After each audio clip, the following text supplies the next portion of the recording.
Thank you. Welcome to the Wednesday, December 5th, 2018 meeting of the Long Meadow School Committee. I now call the meeting to order. It is a legal requirement for anyone else to disclose if they are recording this meeting. I intend to record. I'm recording. Thank you for disclosing. Please join us for the Pledge of Allegiance.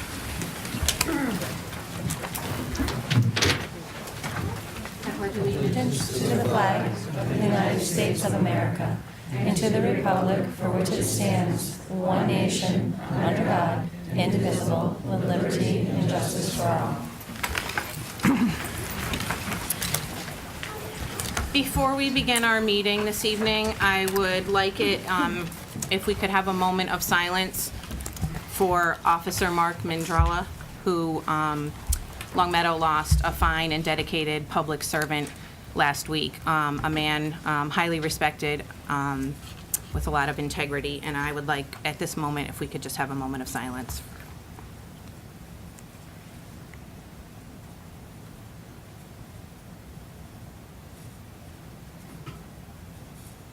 Thank you.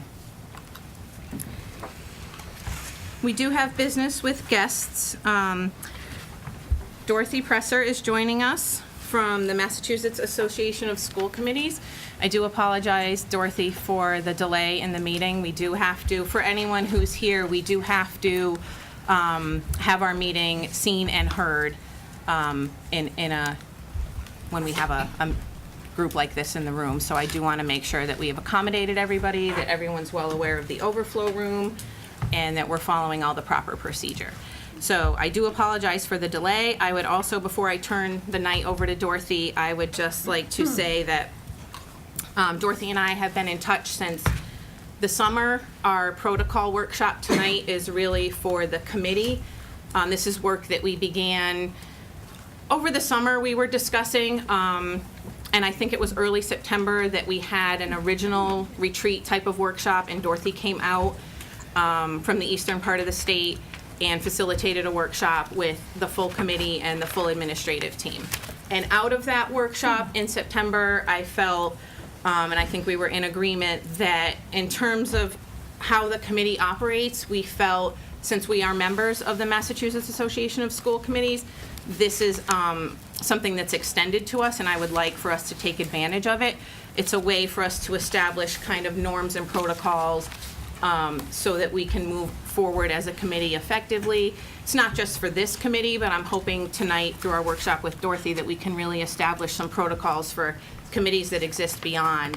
I would like to get a document together so that Long Meadow School Committees past, well, future and present have something, can't do anything about the past, but that we have something, operating norms and procedures. So that is what this portion of this workshop is about. So I will turn it over to Dorothy, who's going to lead us for the rest of the night. Okay.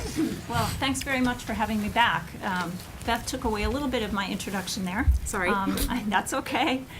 If you recall, we did work at some time in the early fall. We had sort of part one of this workshop where we talked about roles and responsibilities and operating protocols. We did a couple exercises around that, which we'll pick up on tonight. I first wanted to so what we're looking at tonight is sort of big picture and long term. So we're going to put ourselves in a bubble and just think big picture and long term for the next approximately 90 minutes and work on those protocols. I just want to start out briefly by reviewing what we talked about last time in terms of operating protocols. And I always like to bring things back to that big picture. If you remember last time we started the workshop asking the question, as school committee members, what is your most important responsibility? Anybody remember the discussion that we had about that or what the answer to the question was? Yes? I listen to the constituents?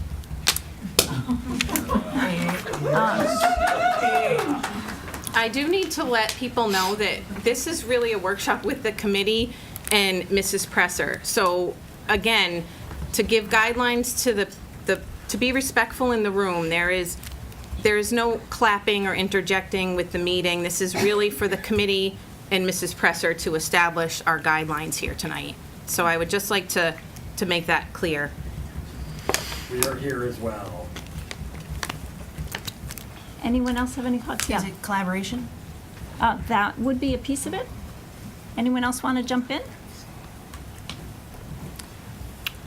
So what we talked about was that according to the National School Boards Association, the overarching mission of any school committee is continuous improvement in student achievement. And and again, as student achievement, as you define it for students in your district, not just are test scores getting better and better, but are you able to work together as a committee and with the community to continually improve the education that your students are getting.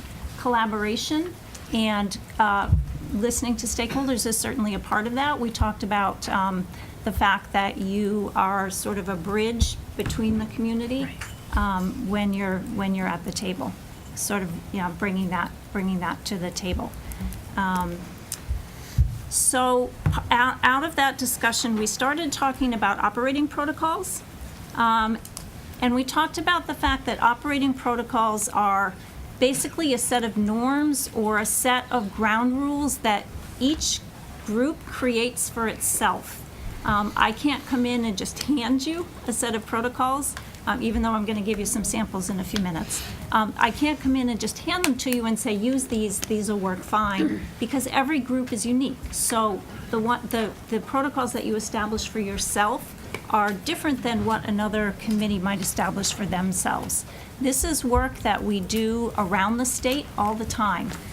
When we talk about some of the best practices of highly effective school committees, establishing those operating protocols is one of the best practices.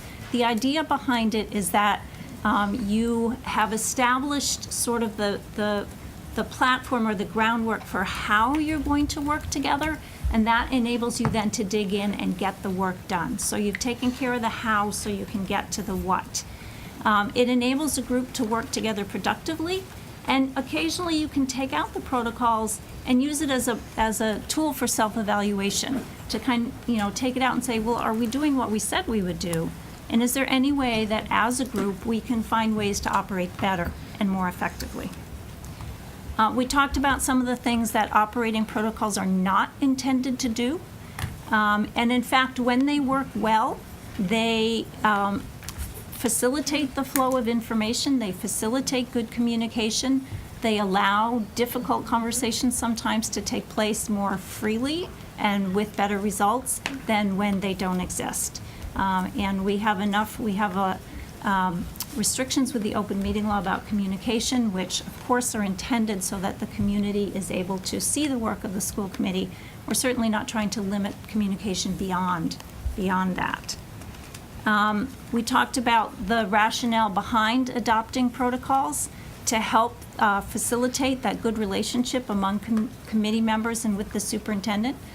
We talked about the fact that it isn't there just to address problems, but to also sometimes to articulate what's going well. What are the things that we're doing that we want to make sure we continue doing that are effective in our operating as a group?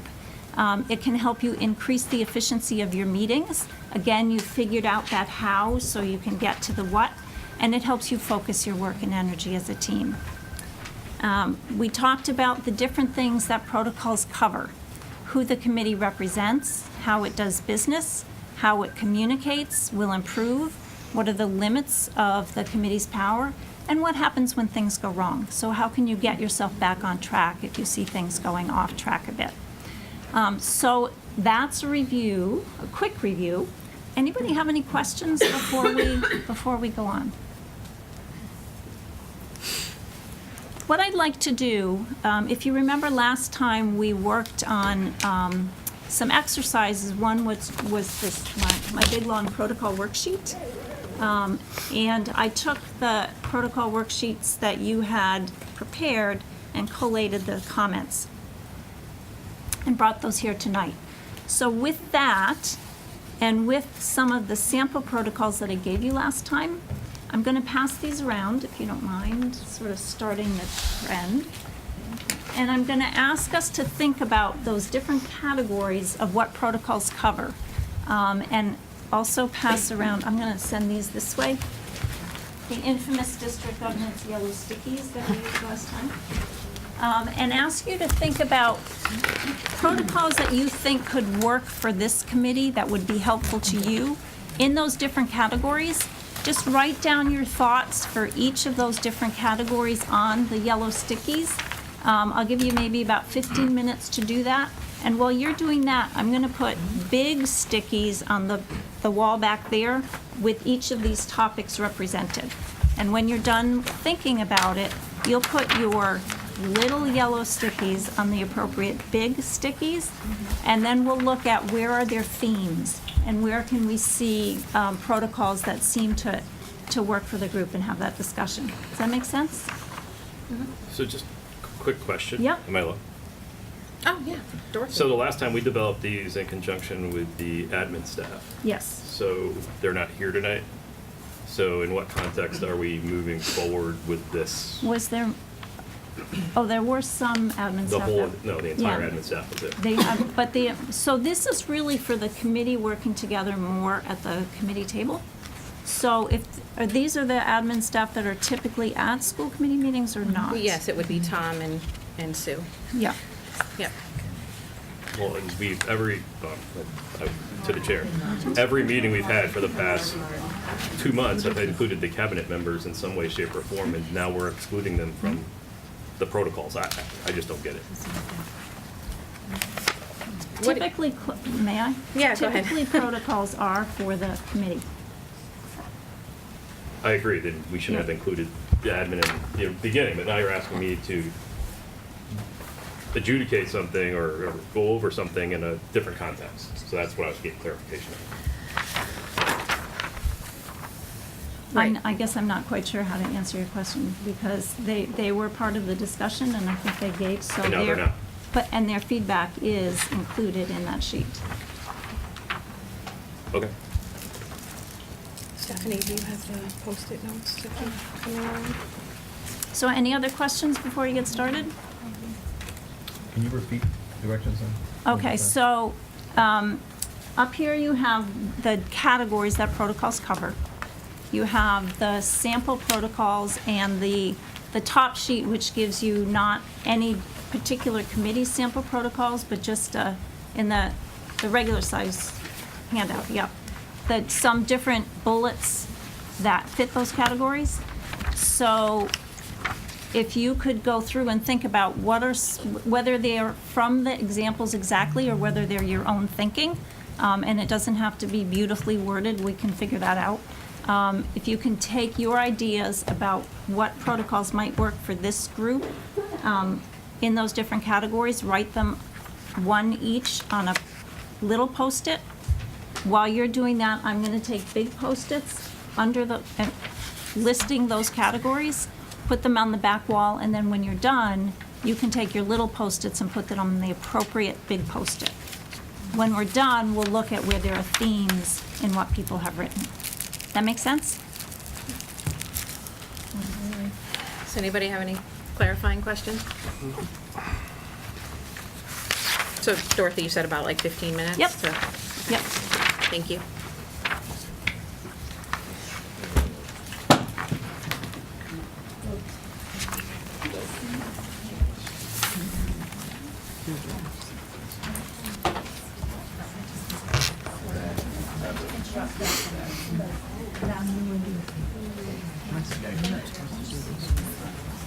Why not? Bring things back on the agenda.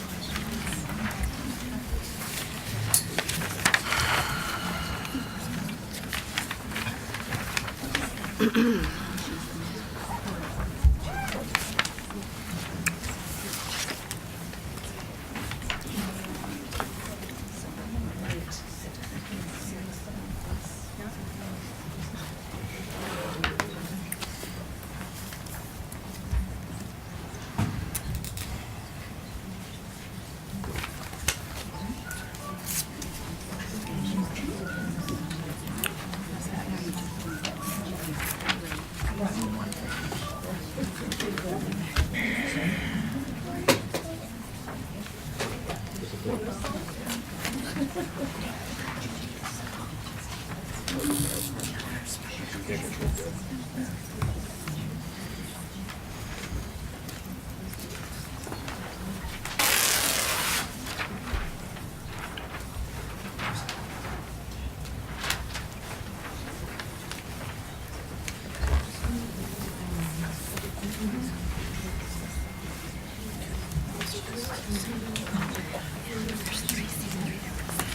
One from Reading, one from Melrose, and one from wherever, yeah.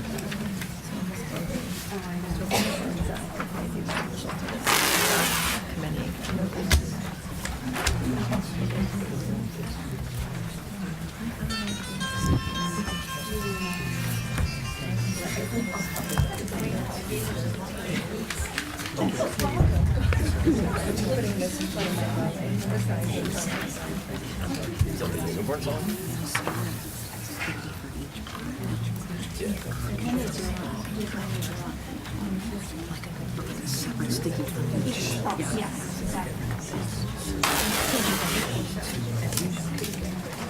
The protocol, which protocol? So,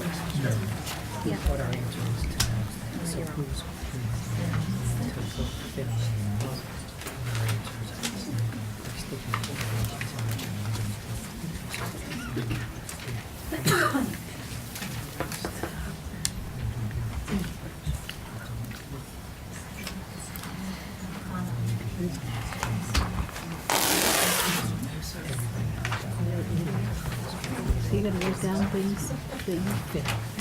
from here. That's what I was starting to really thought. Right. So which protocol here represents students? Is that what you're?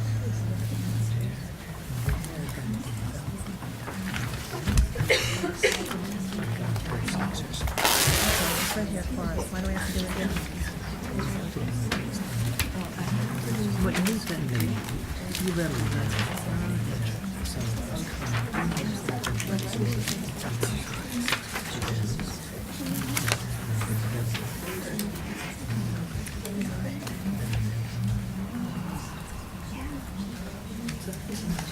No. I love it. I love it.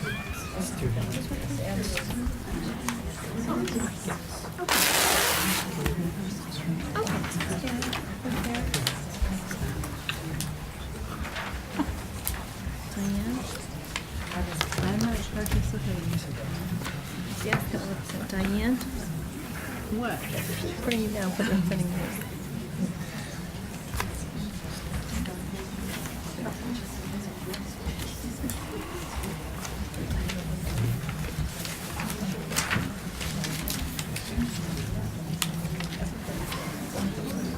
You telling Tom to go put them up?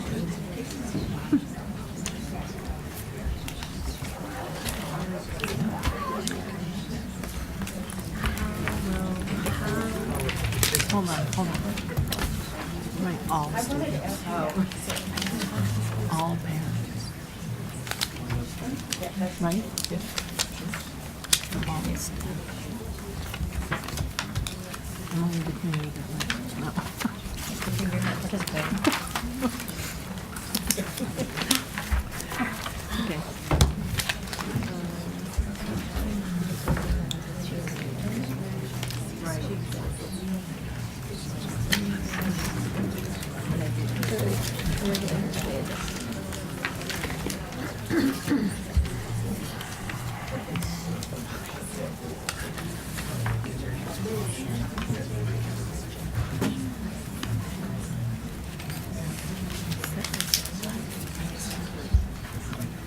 Yeah, I know.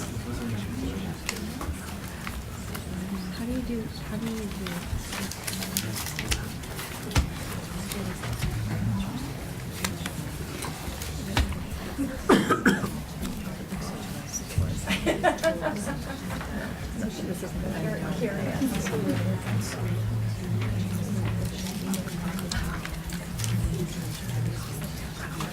Sure.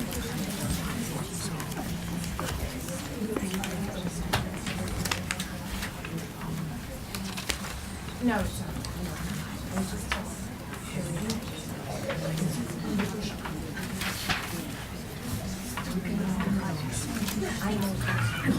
No, that's not cheating. I mean, we always, we never suggesting reinvent the wheel when the wheel already exists. So these are people tend to be, different committees tend to be sort of on the spectrum. Gentler versus harsher. Usually it's remind each other, which is responsible for getting them back on track. Something along those lines.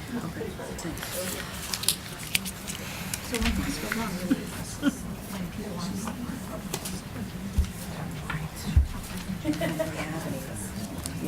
Well, yeah.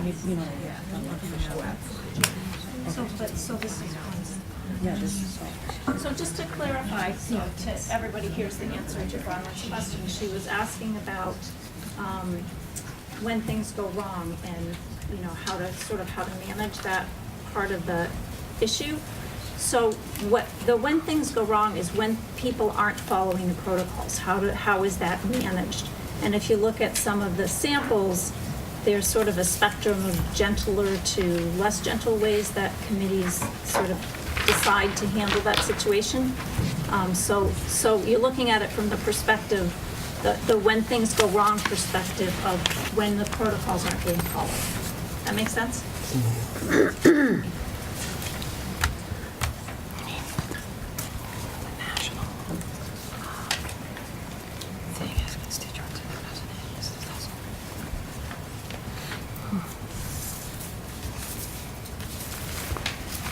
And the other thing is, it's not cheating to look at what other people did. As long as you don't have to reinvent the wheel, sometimes that makes life a lot easier. Where would this go?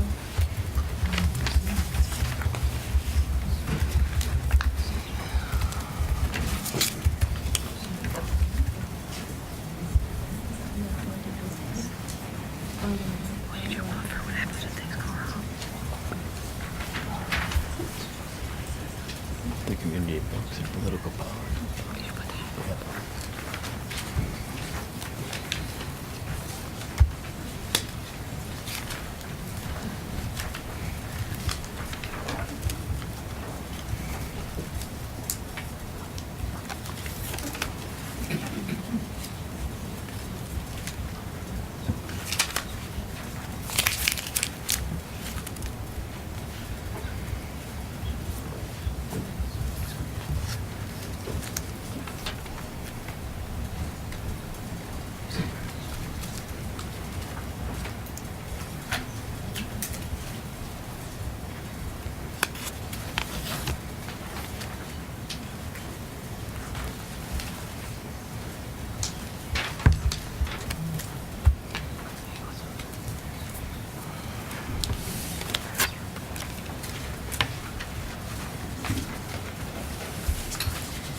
There's about 5 more minutes left in the 15 minutes. If people feel you can finish up in about that amount of time.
so. I don't think so. Huh? Pretty big. It's a big cloud. It is a very large cloud. Ask Nick. There's any limit to Google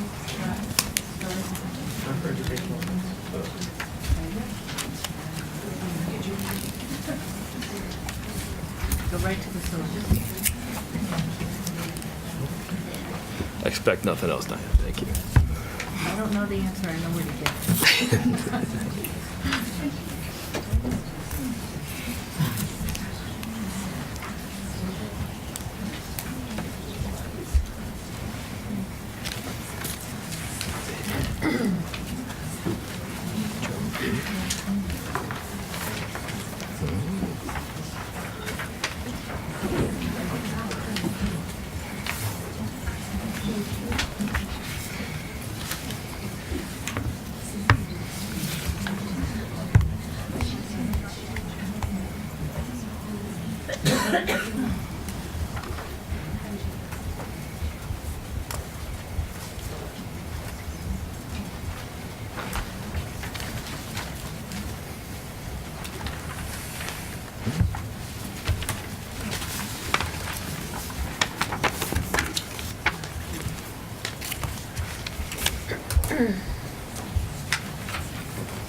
Is that your one more that you're going to put up? I do. Okay. Who took care of that? Yeah.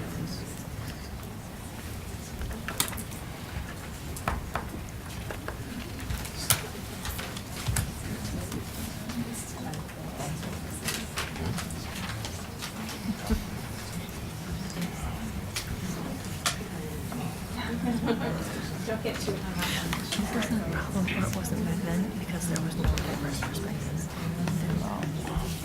There was never any part of this. Okay, so everybody has put up their stickies, right? Okay, so I'm going to go through sheet by sheet and read what everyone wrote, and I want you to think about the themes that you hear coming through, and we'll take, with each one, we'll see if we can create a bullet or two that will become your norms, okay? Okay, so we'll start here, who the committee represents.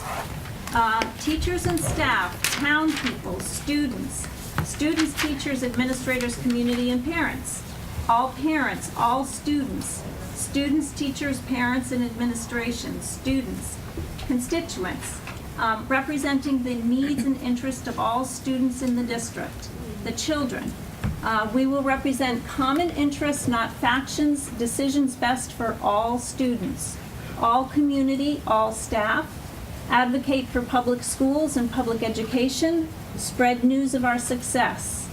We will strive to represent community interests rather than factions. We will make decisions that are in the best interest in all cases. Represent the needs and interests and achievement of all students in the district and place these above all else in the decisions we make. The committee represents the needs and interests of students, spreading news of student success. So what themes did you hear and what themes resonated? Students. Students? Staff? Staff, teachers. Yeah, staff, teachers. So if you're thinking about what would be the bullet about who the committee represented, anyone want to take a stab at what they heard or what made sense to them? Or create a new bullet out of the different things that came through?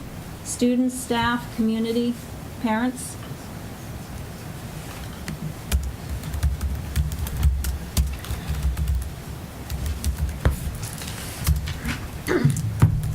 Did any of the bullets that you read, some of you, I think, had quoted some of the bullets that you read, represent the interests rather than factions, represent the needs and achievement of all students in the district, and place those above all else? Those were ones that I recognized from what you heard.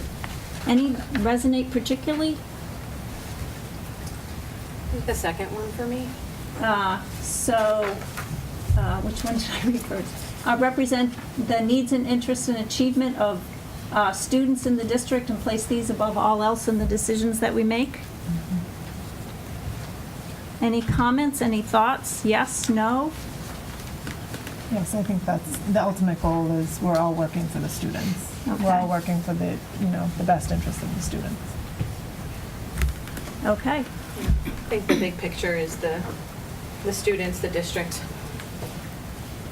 So the big picture being representing the students in the district. So if we were thinking about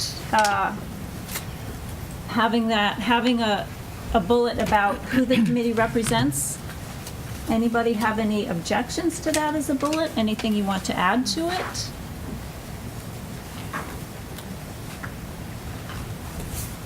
Are you looking for just one for each of these, Dorothy? or No, multiple? there can be multiple. Well, that one has to be on there.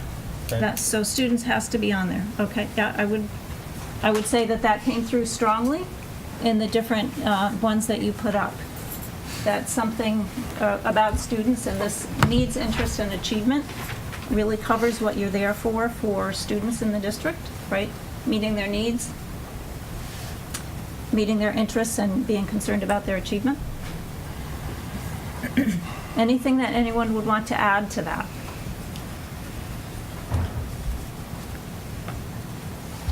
Can you read the one that has all the writing down to left, fourth from the top?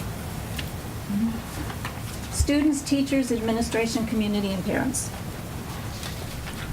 So is there a way to add all of those folks to that statement in some way, shape, or form, with students being the most important? Well, what do you guys think? Can anybody think of a way to incorporate that in? Add another sentence, maybe? So we will meet the needs, interests, and achievement of, we will represent the needs, interests, and achievement of all students in the district and place these above all else in the decisions we make. Well, I think because of, I'm sorry to interrupt you, but Yep. the way we end that with above all else in the decisions we make, I don't think you add anything to that sentence. Maybe it should be a different bullet. Yeah, I'm not, yeah. Okay, good.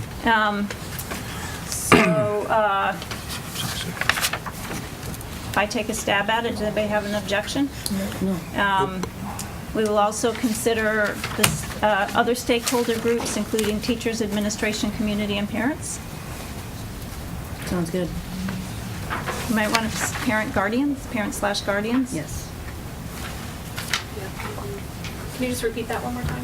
I can try. I want to, We will this is also a second, consider. we're doing a second bullet. Yes. Correct. We will also consider the stakeholder groups of teachers, administration or administrators, community, and parent guardians. I'd add staff to that. Teachers Outside- /staff. Teachers/staff. Teacher/staff. Do you consider administrator staff, or is that a separate? No, I mean, there's a bunch of support staff who aren't Yep. teachers or administrators. Okay.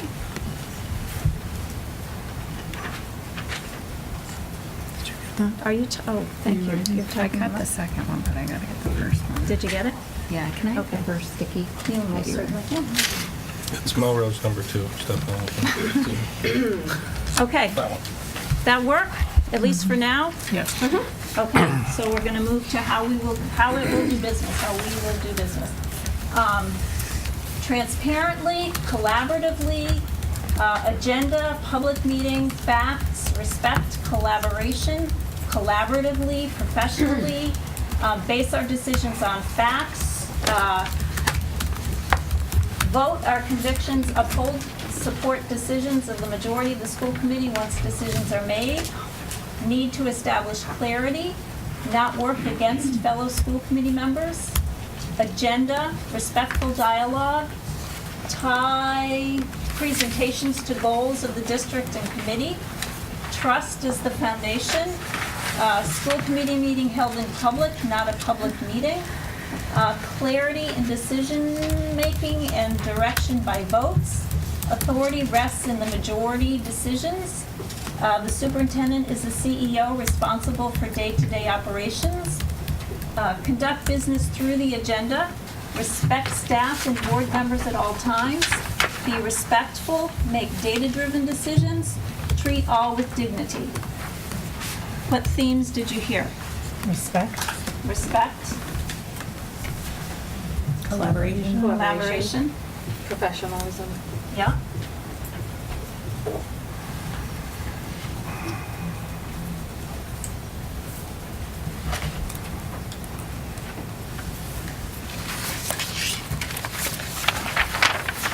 Those are the big themes that you heard?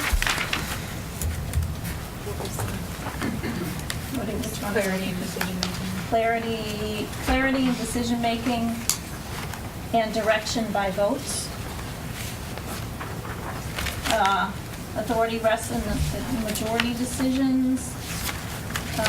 Respect certainly came through and collaboration came through. So, thinking about those, those topics, like, there was also sort of a theme of following the agenda, or agenda,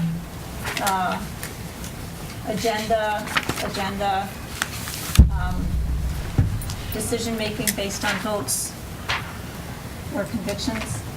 So any particular bullets that either you create or that you see that would fit those? Remember, there doesn't have to be just one, there can be multiple bullets.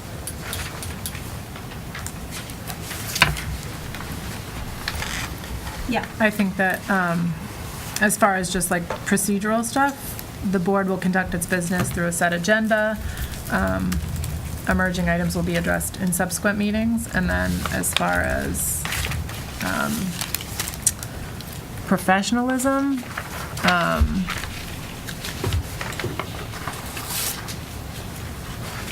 I think maybe like maintain trust and mutual respect between and among committee members, the superintendent, and the administration by treating everyone with dignity and respect, even in times of disagreement. That's Do you wanna just read that from one again? Melrose. It's just that, it's the Yep. bullet point from Melrose. It just says, maintain trust and mutual respect between and among committee members, the superintendent, and the administration by treating everyone with dignity and respect, even in times of disagreement. How do people feel about that? I like that one because it covers the mutual respect and the trust, but it also talks about, which I think even in times of disagreement was something mentioned. Yeah, it was there somewhere. It was in one of those. It kind of combines a couple of things I heard up there. Uphold and support decisions of the majority once a decision is made. Right, and like not working against fellow committee Not working members, I think against can fellow be committee- looped yep. into, under that same umbrella, so Yep. I like that. If possible, I'd rather keep it like in a positive connotation. If we could word it in a more positive way. I didn't hear everything on there, but, If you look under the Melrose one, yep. under demonstrate professional and collegial relations with one Well, another. what Beth mentioned after.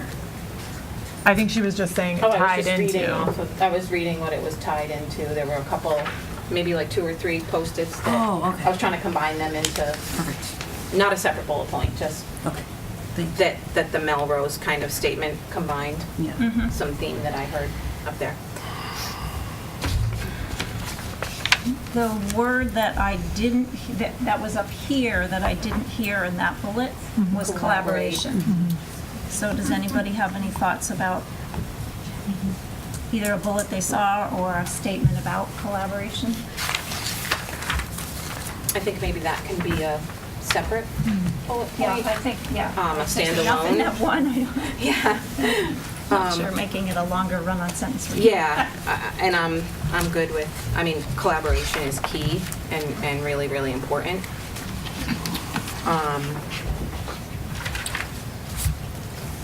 I don't know, I don't wanna. I don't wanna do all the talking. I was thinking about this category. I was having a hard time distinguishing between how we'll do business and how we communicate.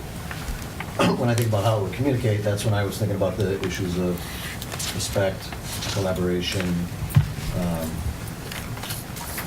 that kind of thing. And then I thought about that category as more relating to procedures and the Yep. mechanics of doing business relative to agendas and that kind of thing. So I'm just worried that if you have the issues of respect and collaboration and those themes there, what will come out here? So I'm curious to see how those two will, or maybe combine the two. Yeah, I was just going to say, sometimes they just get combined. Right. So how it will do business and communicate. Right. So I'm just worried that you're going to lose some of the The procedural, procedural. mechanical Yep. stuff relating to how a committee does business, so. Yep. I agree with that. Yeah, so we could take, let's do a bullet on collaboration and then go back to the procedural stuff so we don't lose it. Does that make sense? Yes. So you said collaboration is key. So, I mean, that could be a bullet, right? Working together collaboratively is a key to success or, whatever. But I like that. Collaboration is key. District success, Yep. committee success. Collaboration is key to committee success. Does that work for people? Yes. Okay. Okay, so shall we have that, and then we'll go back to, I'll try to sort of weed out the ones that were more procedure-oriented, so I'm not rereading everything. So if you wrote something you think is procedure-oriented and I miss it, let me know. Conduct business through the agenda.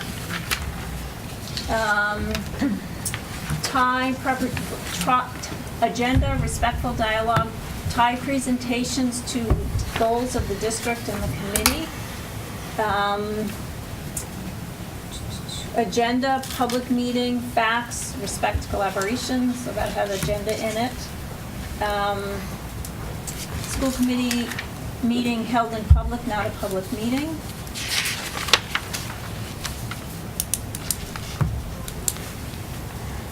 Is there any, so transparently, clarity, collaboratively, trust, I think those are the ones. Making discussions on facts. Okay. Base our decisions on facts, vote our convictions, uphold and support the decisions of the majority of the school committee once a decision is made. So definitely in this group, working through a set agenda, or working through a set agenda. Tying the meeting, or tying the agenda, tying presentations to the goals. Any thoughts? Did you have? Yeah, I think they should be tied to our district improvement plan and our community goals, yeah.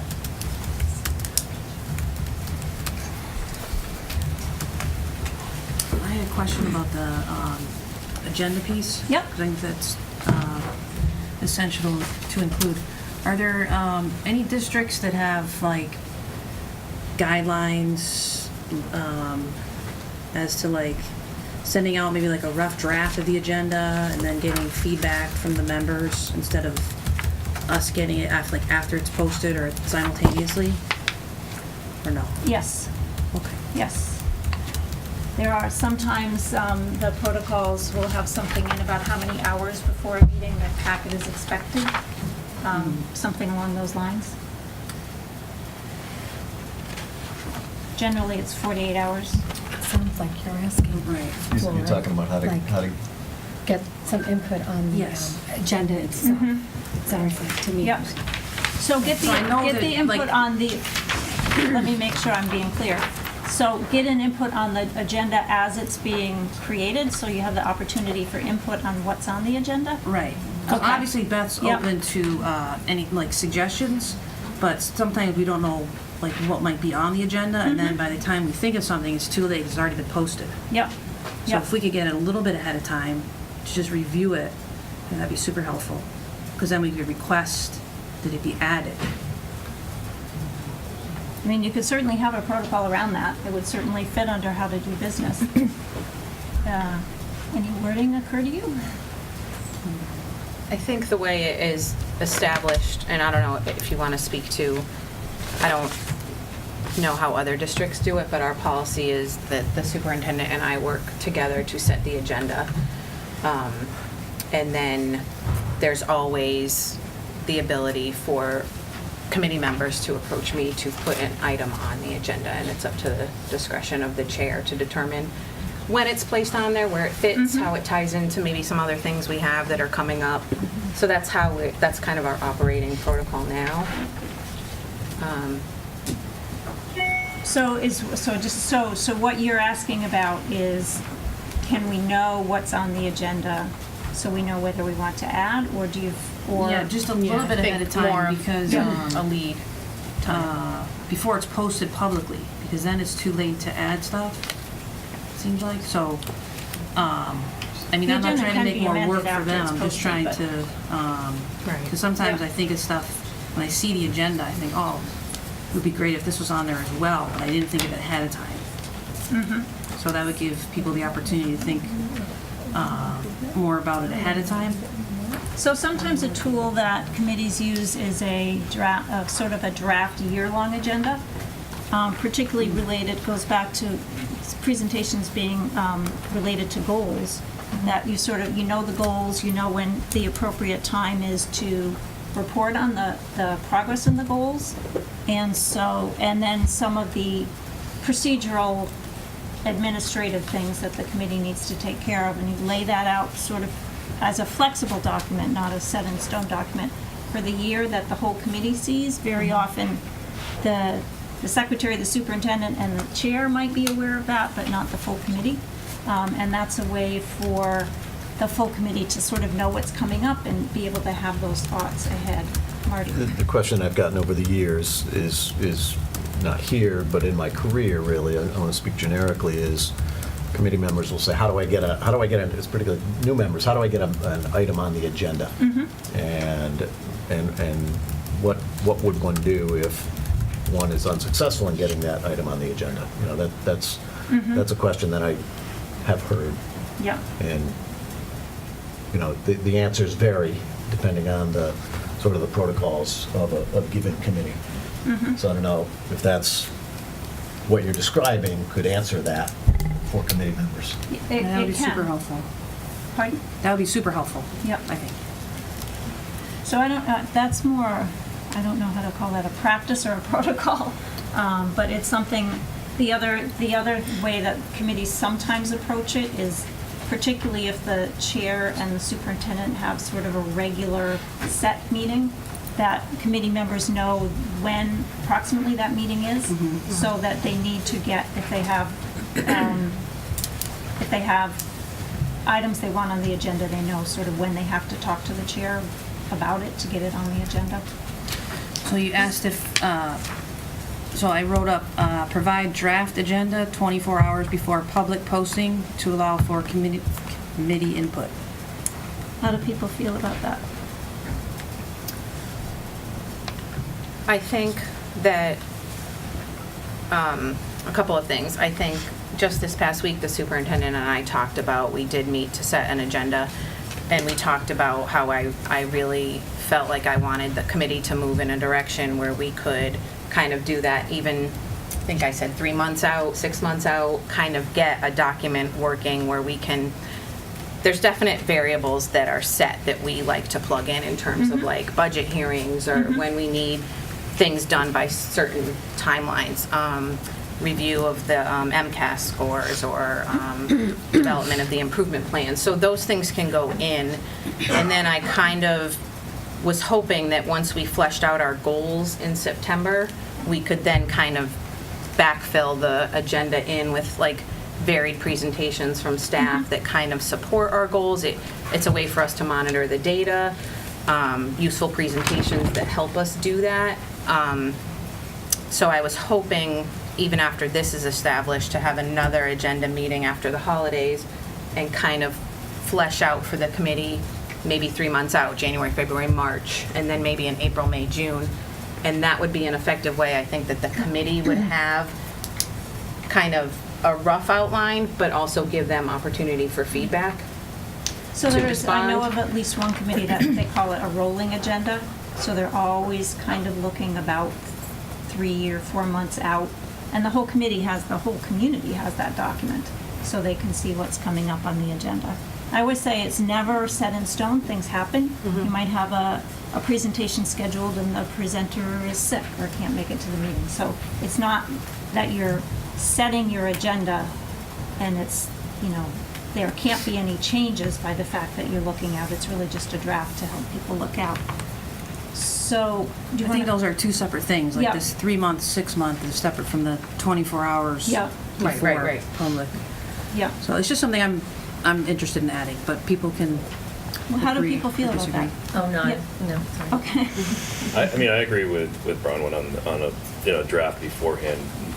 It kind of keeps things from changing at the last minute, especially if, I can only speak from experience in the past, setting the agenda on the Wednesday so that you had Thursday to review it and then releasing it on Friday, was there. And if a difficult decision was made not to put something on the agenda, then there was always the bring to the board to get a 4-3 or whatever 5-2, 6-0 vote to put something on the agenda if the rest of the board wanted to override the chair. So from Marty and Beth, from your standpoint, is that you meet enough ahead of time that you could get a draft out to the committee? Absolutely, yeah. Thank you. Super helpful. So, And we have a shared doc that maps out, and Diane's been maintaining that. That was the practice even before I came. A shared doc that maps out the sort of regular presentations that occur throughout the year. And that document could conceivably be shared maybe in a view-only way, or maybe you want it open to everybody. That could conceivably be shared with the whole committee so that they see what's coming up. So I think we would need some direction from the committee on that, on how you wanted to handle that. yeah, and I think one of the, sometimes if you think of an idea and you see, oh, it's coming up in 2 or 3 meetings, Yeah. then even if it's, you might contact the chair and say, can you make sure that this aspect is covered in that Right. presentation? But at least it's going to be covered. So do you want to read what you had again, and the group can decide if that Sure. makes sense? I said provide draft agenda, wait, did you say 48 hours? No, I said 24. Okay. Provide draft agenda 24 hours before public posting to allow for committee input.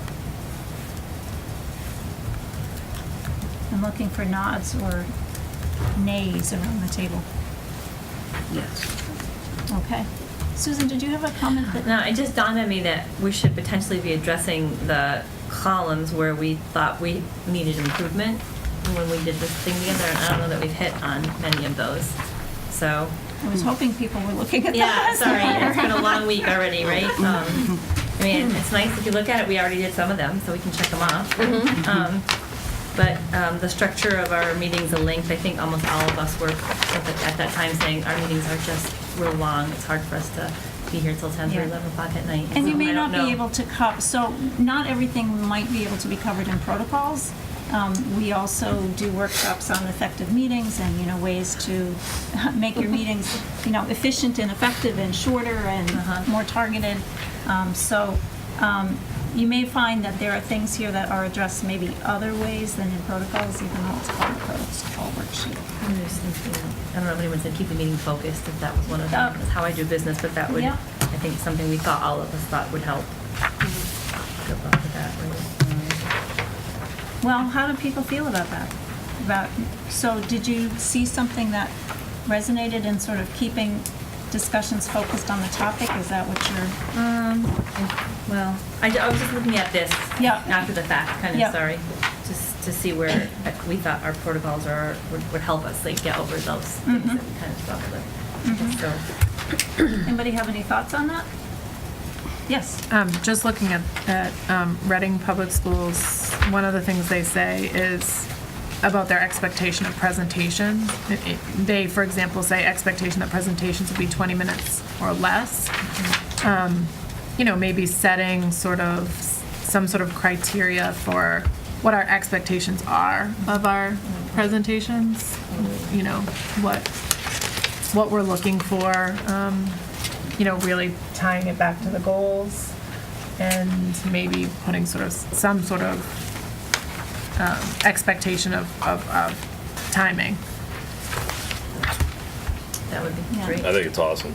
That'd be great. So sometimes I see something, not exactly sure I'm going to get exact wording, presentations will be succinct, timed, and well-directed to the topic.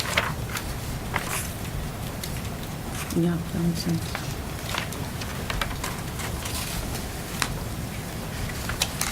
Any thoughts on that?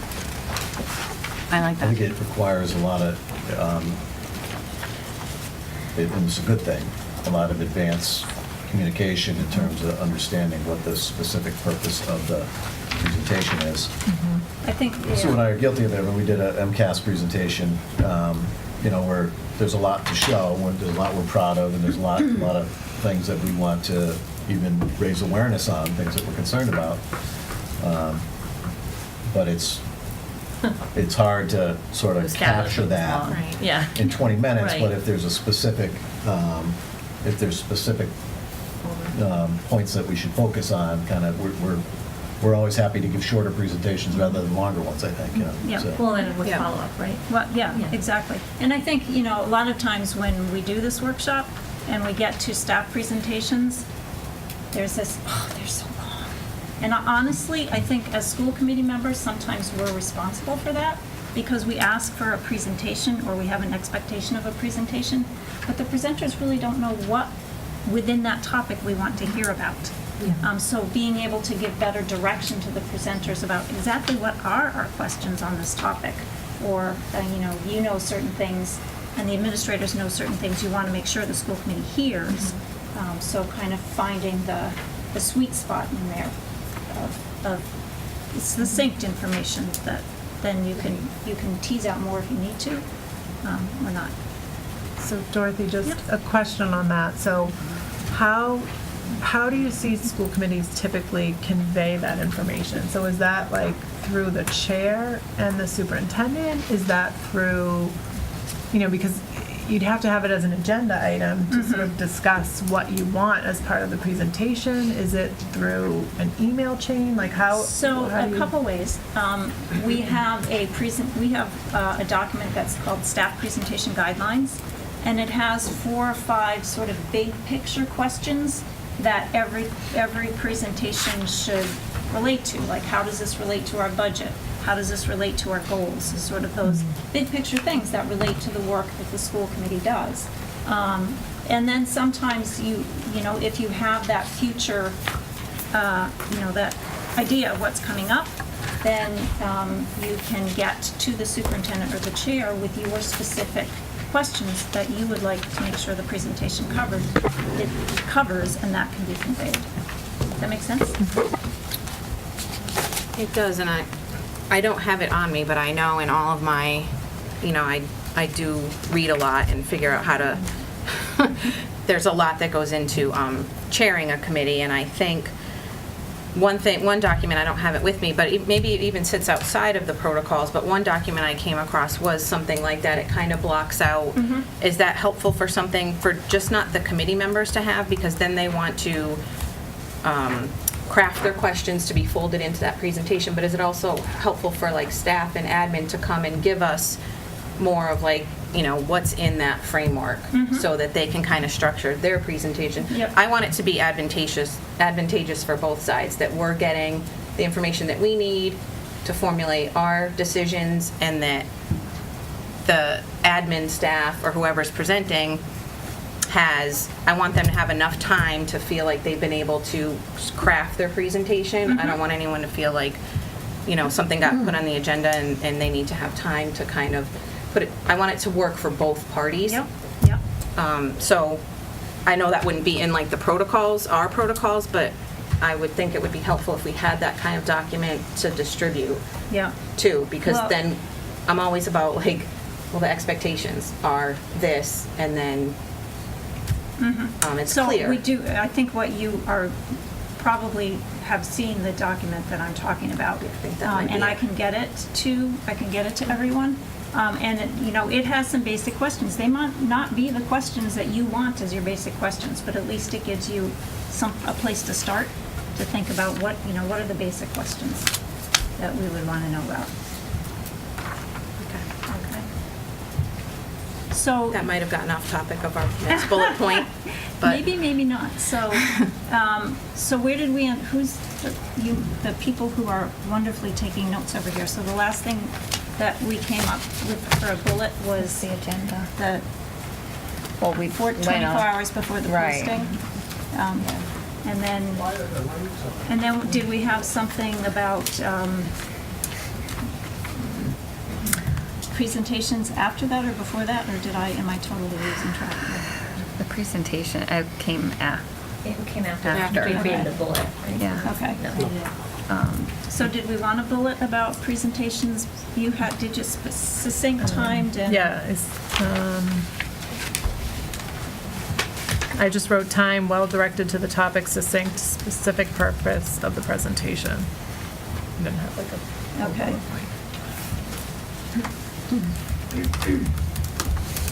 Did we want a bullet that covered that, or do you want to leave that off to the side? I think it would be helpful to have a bullet point Okay.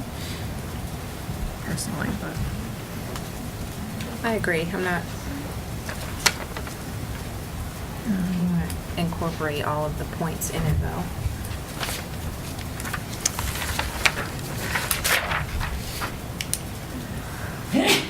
Bless you. Bless you.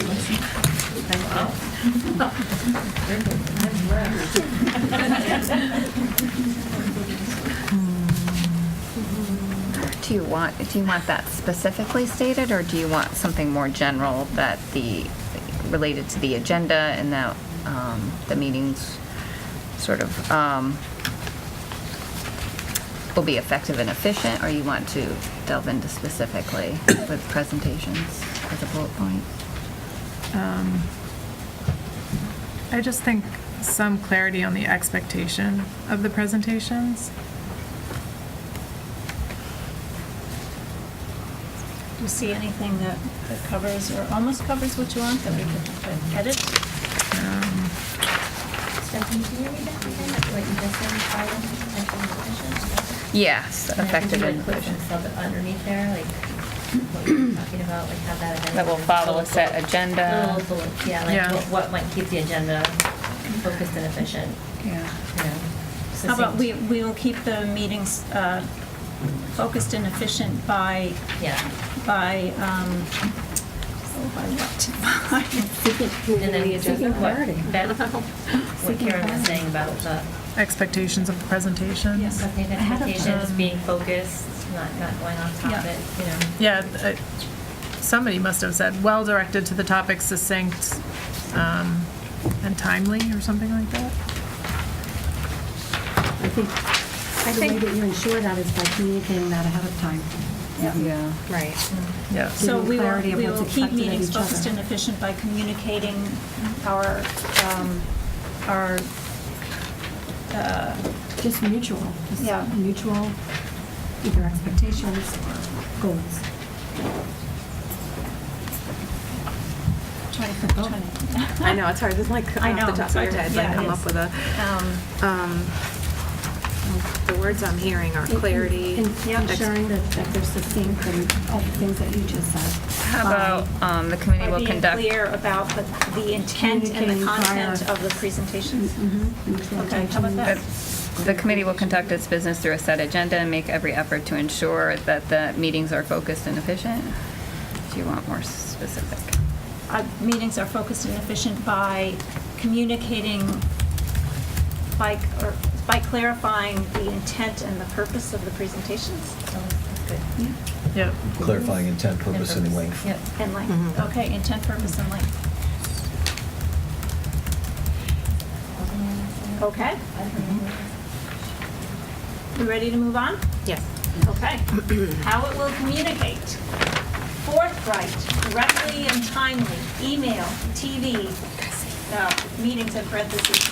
Respectful, proper channels, mutual respect, respect of one another's views and decisions. Board needs to debate the issues, not one another. School committee members will channel requests for information through the superintendent. Recognize a single official voice of the board with respect, open meeting law understanding, respectful communication, respectful disagreement. We agree to avoid words and actions that create a negative impression. Increase input from staff to get feedback on how the school committee can support them. Recognize the importance of proactive communication and agree there will be no surprises. Committee members will ask the superintendent questions in advance of a meeting. Speaking with care and respect. Not discussing students, either your own or others, unless it's a recognition. What did you hear? A lot of respect. A lot of respect. Mutual respect. Yes. Oh, I just have a quick question. Is this just amongst ourselves or also to the public? Because some of This is the, amongst, this would be how the committee is communicating with each other in the Okay. meeting. thanks.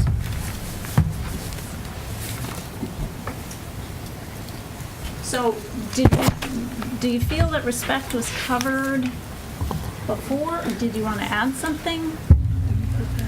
Maintain trust, mutual respect. Is that what we had already?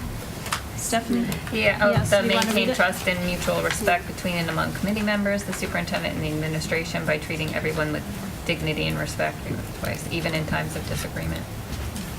I don't know if we need to say it. So Dorothy, where would you put the communication with the community as part of any of these? Because the timely I put up there was in response to, I think the board needs to be timely in their response to public inquiries.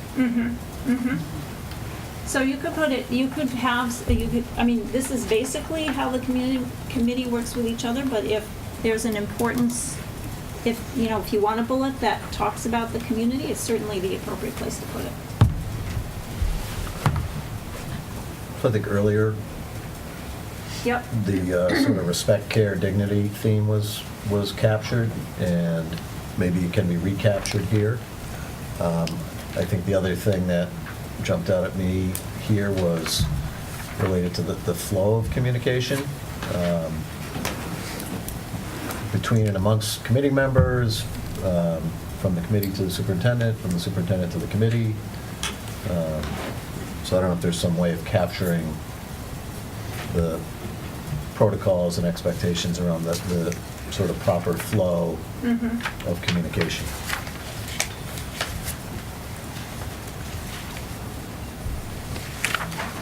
So in terms of that flow, school committee members will channel requests for information through the superintendent.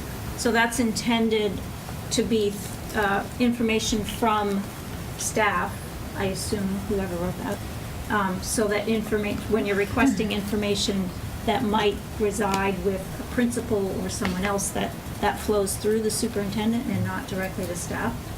Am I interpreting whoever wrote that correctly? I think that's what it's intended there, Yeah. is sort of, and it's not meant to be a control thing, but rather it just helps us organize our work. Right, So well, and- when yeah. requests come in from committee members, it's always helpful for it to flow through my office, through Diane or I, and that way we're able to fit that request into Yeah. some larger workflow that we might be involved with. Right, so it's for the superintendent to be able to manage staff essentially and know the work, and for the superintendent to know the questions that are being asked and the information that's being sought in order to effectively run the district. Yes? I guess my other question, are there like unintended consequences that happen as a part of that? Somebody's on finance subcommittee, it's a natural progression. They would probably go through Tom for budget information instead of having to go to you, say, Marty, I need to ask a question about the budget or the tax ceiling or whatever the subcommittees are that might be. I mean, I agree. I have no problem with channeling everything, but just, are there unintended consequences that we do by forcing everything through you? Like, Right. then do we just pelt you with questions? Right, I think if it's sort of, if it's an established topic of conversation, then I think I'm comfortable with what you're describing. I think it's always helpful at least to be CC'd on that. Okay. You know, if it's a new line of inquiry, I think it probably ought to start with the superintendent's office. But I hear what you're saying. I'm not, again, it really relates to sort of managing the workflow and the internal communication that we have amongst ourselves to make sure that we're not tripping over each other and, you know, trying to respond to requests and things, so. I think what you ask is a pretty frequent question when we're talking about this topic, and that's generally the answer, that, you know, if a finance subcommittee has a finance question related to their work, then you go to the person that you're working with closely in the finance subcommittee. But if finance subcommittee, or if someone on the committee has a question about something unrelated to ongoing subcommittee work, then you would want it to flow through the superintendent. And I'd always ask to be CC'd at least, because at the end of the day, I'm the most answerable to the committee. And so that's important for me to understand what the questions are and Right. what we need to work on. And there may be times when you don't understand that what you ask is a big question in terms of time for the answer. And the superintendent may think, well, that's not how I want my administrator to be spending their time right now, and would like the opportunity to step in and say, can we manage this question differently? And I think I would just add to that, and from a chair perspective, also from channeling information to the superintendent, it's always, I think, been our best practice to have committee members either, if they email the superintendent directly, to CC the chair, just because I'm very conscious about effectiveness of things and time management.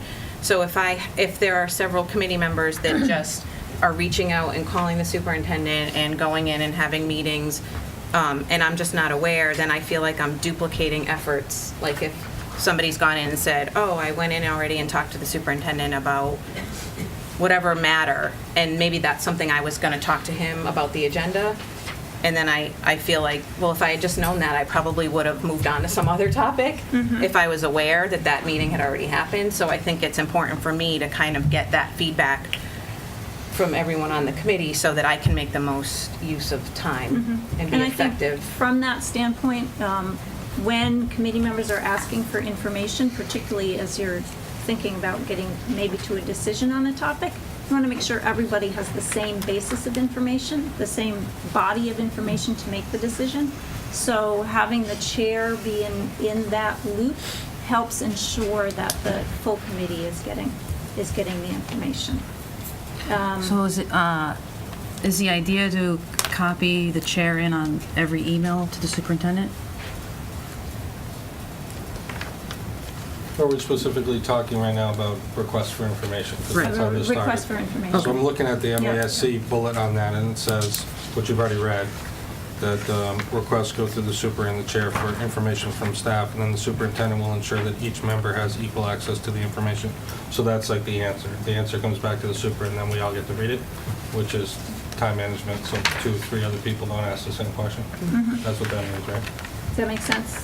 Yes. How do people feel about adopting that bullet? You want to read it again? Would you mind reading it again, Ryan? Sorry. Yeah, you can read along. It's under how it will communicate on the second page of the MASC document. School committee members will channel requests for information through the superintendent and school committee chair rather than directly to staff. The superintendent will ensure that each member has equal access to this information. So the way I read that is that the staff member who gets it, say it's a principal, will then answer the superintendent, and it would be the superintendent's job to give it to the rest of us. Yes? Yeah. Thank you. Make sense? As long as everybody's getting that information back like it says, then yeah, that's great. Yep, yep. So this was kind of, I think this bullet was kind of the focus of some of this conversation recognize the importance of proactive communication and agree there will be no surprises. So making sure everyone has equal access to the information certainly helps with the no surprises. Committee members will ask superintendent questions in advance of the meeting. That's the first bullet on the MASC, the same paragraph in case you guys are reading along. Yep. And the no surprises should work both ways, right? So you want to make sure that your presenters at the meeting know what, if you have big questions, it's far more efficient time-wise to let them know the questions in advance so they're prepared to answer your questions, rather than have them say, well, I don't have that information, can I get back to you? It's a little bit more respectful to deal with it. Yes? Are we going to go back to how I will do, are we switching between the two? We can, if you want to do that. Just when you're saying that in terms of, I like the first bullet, but when we did the timeliness of the agenda, I like to also put something in the materials so we don't get them last minute, so we can ask those questions. So if we can put something in about that. So sometimes I see something about the materials will be ready for the committee 48 hours in advance of the meeting. Or not ready for the committee might not be the most gracious way to say it, or the most best way to say it, but something so that, it is, particularly when you're being asked to make the decision, getting the information at the table makes people feel like don't have time to be prepared to make the decision. So sometimes, we very often see a protocol, something along, materials will be ready for, you expect the materials to be ready essentially when the agenda is posted. So did you want to add? Even, I think, 48 business days rather than 48 days over the weekend. Oh, 48 hours, sorry. 48 hours. You're 4 months behind before you start. But having them like 2 business days, so you have an opportunity to contact people who are not here. Right. 48 hours could be Sunday to Tuesday. Right, or Saturday and Sunday, and you can't contact people, so. But also the expectation that you don't have the material and it necessarily is weekend work for everyone to kind of, sometimes it's not, Sometimes your weekends are busy. And we can work on the weekends, but other people aren't, so. Yeah. We need so that if time. you can't get answers to your questions until Monday Right, morning. until, if it's And then like that staff related. might not it's give Monday. the staff much time to get the answers. Right. Is there interest in adding that? I do. I have interest in it. I don't know how everyone else feels. How it will do business, yeah. Yep, okay. Did you read it? So, I didn't write it. meeting materials will be disseminated at least 2 business days before a meeting? How does that work? Yeah, you could do it the same, the agenda has to be posted Oh, 48 meeting hours mater- absent Yeah, all right. weekend, a holiday, so Yeah. at the same time that the agenda, So at the meeting same time materials or will be before. available as the agenda is, as the formal agenda is posted? Okay. Can I just ask clarity on that? Yeah. Because you can post the agenda well before 48 hours. Yeah. So your protocol says when it's posted, well, if you posted 5 days before, True. the expectations on the materials available. Oh, Okay. yeah, might good not point. be. Good point. So 48 Yep. hours excluding weekend, whatever the agenda Excluding weekends, terminology is, holidays. right. Right. Okay. I think the main theme is that there's ample time. Yeah. Ample time to prepare, there's ample time to prepare questions, there's ample time to get those questions to whoever needs to answer the questions, and I think that's the objective. Yeah. Yeah, and I guess just with respect to staff, like if the 48 hours is pushing it, then allowing them to go to the next meeting instead of forcing them to Oh, come yeah. in at the last minute. Absolutely. Oh, definitely. It's always a discussion between the superintendent and the chair whether to move a presentation off or not have it. It's not set in stone to have to.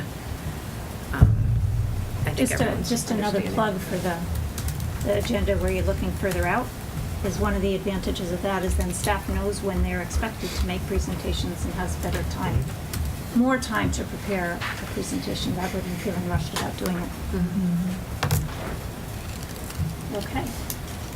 Have we covered what people want to cover on how it will communicate? Can I just ask a quick question? I think it's a kind of a follow-up to Armin's. Would there be another time that we could meet so we can discuss how we would communicate with the staff and the community?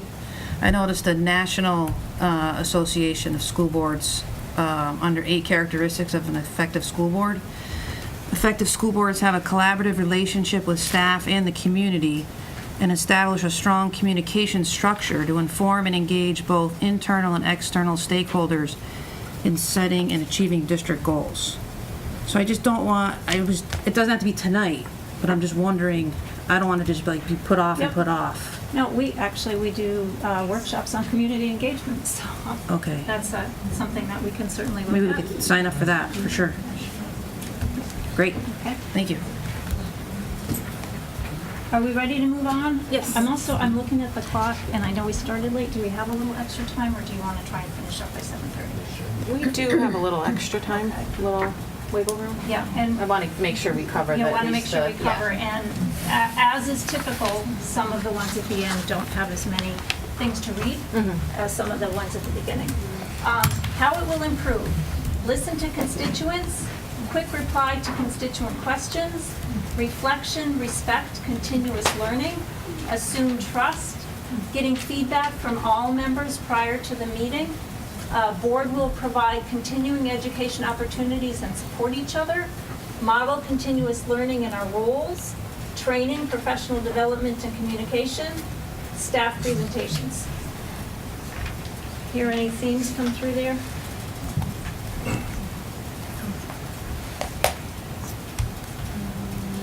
Hey Dorothy, can I add one? I put one on communicate, which I think, after hearing you describe communicate mostly being between us, Yeah. that should be moved over, and it came from, I'm using the big sheets. Oh, good, thanks. The one about feedback from staff would be on the right-hand side, I believe. Something about more feedback from staff. Yeah, probably one of those. Increase input from staff to get feedback on how school committee can support them. Yeah. So it seems more like now, after you describe communicate as mostly being between us, getting feedback from the professional educators on whether or not we're helping them, I think will help us improve. So I'd rather put it on that sheet instead. Can Sorry I for- make a suggestion? You guys can nix it. How about something along the lines of actively seek input from constituents and staff in our work? That's great. I like that.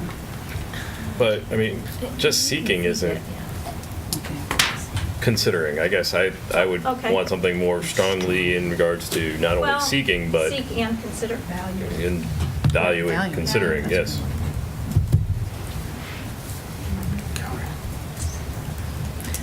Or seeking and valuing, maybe, or seek and value. Seek and consider, right? I think seek and consider. Consider is kind of just like, oh, well, like, I don't know if that's strong enough either. Oh, maybe we just use it in education, I think a lot. Seek, consider. But in our decision making, because you're going to feedback, data, more things are in your decision making. There's a number of aspects to your decision making. So maybe instead of in our work, in our decision making. Okay, so then how would it read? Seek and either value or consider input from staff and community or stakeholders, whatever we want to put there in our decision making. Okay, yeah, I like that. I like that at the end.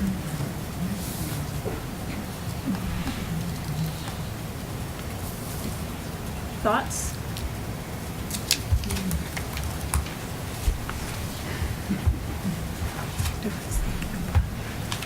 We're going to put that down at least for, what I'm going to suggest is that we take, someone has these all written down. I think Diana's been working diligently to try and keep up with everything.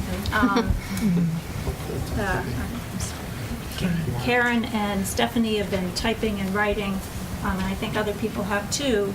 So by the end of the night, you'll have a draft that you can look at and then take, one more maybe meeting to tighten up anything, consider it again before you. Make sense? Yes. Okay. So the other thing that I heard, so along with the input in decision-making, the other thing that seemed to come through to me here was training, professional development, something along those lines. Did other people hear that too? Yes. Um, And model continuous learning. Model Yeah. continuous learning.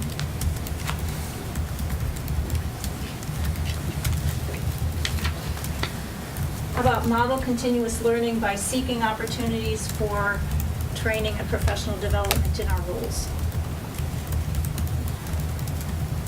And if maybe I could just add at the end, I'm just taking it off of the MASC, our roles as members of the governance team. Oh, yeah, that'd be great.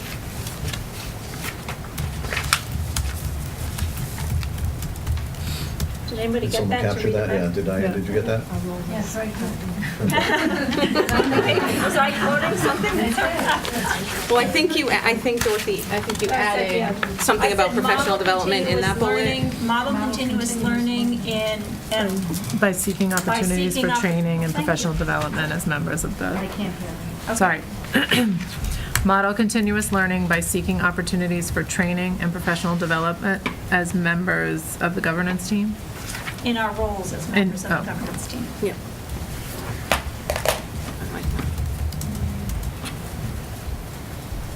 Dorothy, can I just ask a quick question? Sure. So if you're looking at all the national school board information, on their 5 reasons for local control of public education, everywhere else, one of their big things, the resounding theme, is the school board represents the public's voice in public education, providing citizen governance for 1, what the public schools need, and 2, what the community wants. That's not anywhere in the MSC governance, and that seems like a disconnect to me. Do you know why? Partly because this is really focused on the committee's work together. If you want to add it in, there's absolutely no reason. But it's in none of the MASC materials, I'm searching and I can't find anything about the community input, but NASB has a lot on the community input. And then you're saying you can do these community engagement meetings, but that's not prominent either. So I'm just saying, where is the disconnect? Because you are a part of NASB, right? Yeah. Right. Yeah.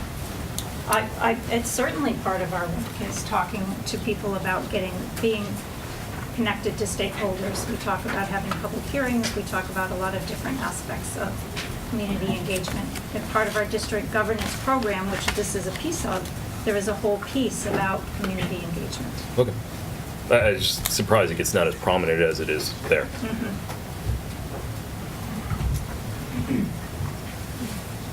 Are we ready to move on?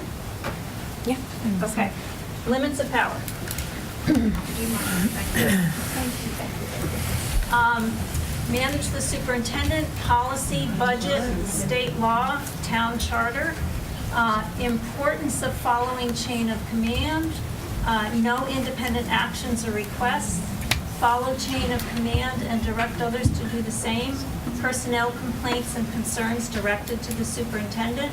Policy, chain of command, laws, policies, personnel issues. Board members work together to clarify discussions and strive for full understanding. Budget, personnel complaints directed to superintendent or appropriate administrator. Policy, budget, monitor and evaluate the superintendent. Refer constituent concerns to appropriate person. Personal agendas. What do you hear? Chain of command. Chain of command. Some of this was naming the the buckets of responsibility of the school committee, budget, policy, monitor and evaluate the superintendent. So we saw chain of command. I saw a couple of directing complaints to the appropriate party, right, which would be chain of command.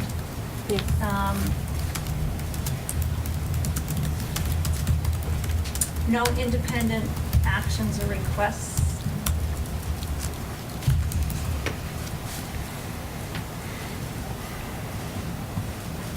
So something about following the chain of command.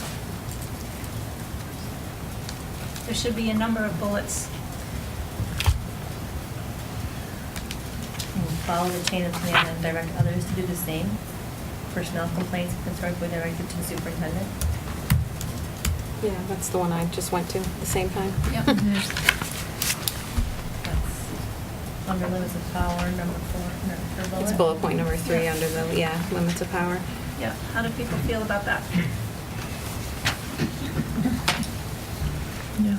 I agree. Okay, I see head nods.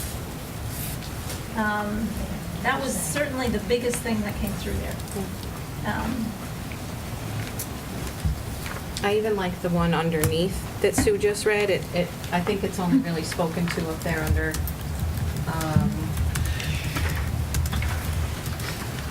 what's that?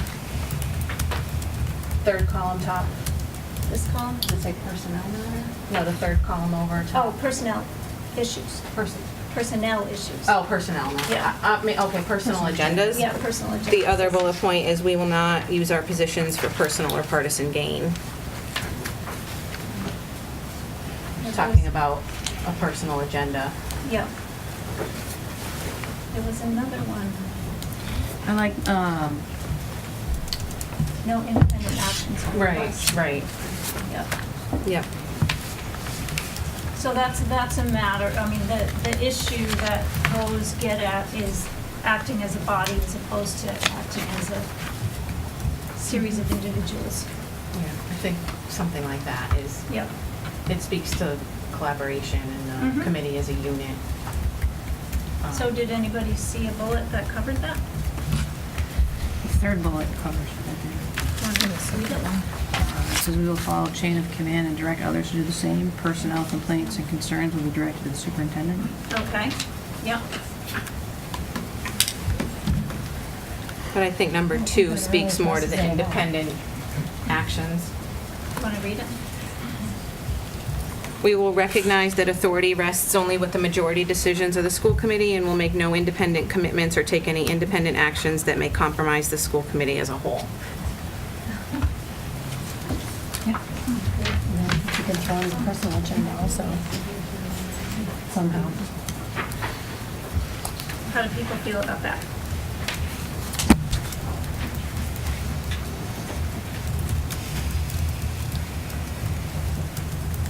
I heard the word law a few times. Aren't the limits of power for the board written down somewhere and we really can't make a rule against it? So like There's a we lot can of come gray up and say areas. we're gonna- Sometimes there is definitely the law, but sometimes within that, there's a lot of gray area where you might want to have a discussion between the committee and the superintendent about, how exactly are we going to handle this? Sometimes in hiring of positions where the superintendent has authority, but the committee has advice and consent, the process might be something that looks different in one community compared to another. So that's sort of when you hit some of those gray areas and how exactly are you going to handle them? Some of them aren't gray. I mean, the town charter explicitly regulates what this board can do in certain instances. Mm-hmm. So, I mean, the limits of power would be not the gray area, like explicit, Right. yes. Yeah. I mean, I guess there's a couple different ways to interpret what we mean by limits of power, and one would be there are certain limits that you cannot cross according to law, and others where you want to make sure that you don't cross too far into different gray areas and get too far into the weeds. I guess similarly to some of the things that we're bound to as a committee by Mass General Law. That's law. That's not a gray area. Right, right. So we have one thing, which is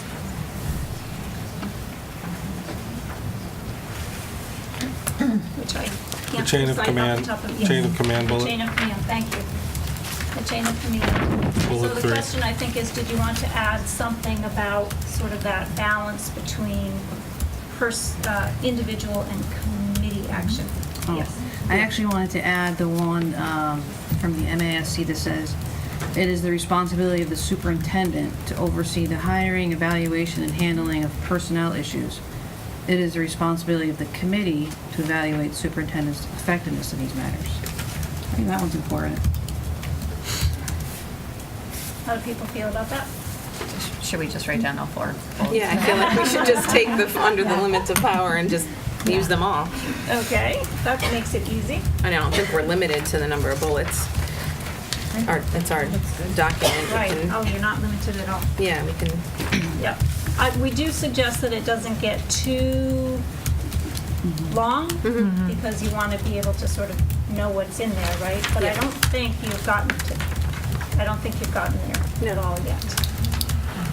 The four cover that. So I'm hearing the 4 bullets cover it. Yep. And,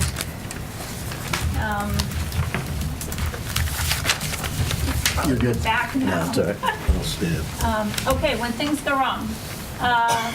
Community invokes their political process, clarification needed, accountability, respect discussions, operating principles, chain of command, team with one voice, support decisions of the majority, communicate respect. It's harder to hear themes when there's fewer. When there's fewer. I'm hearing overall.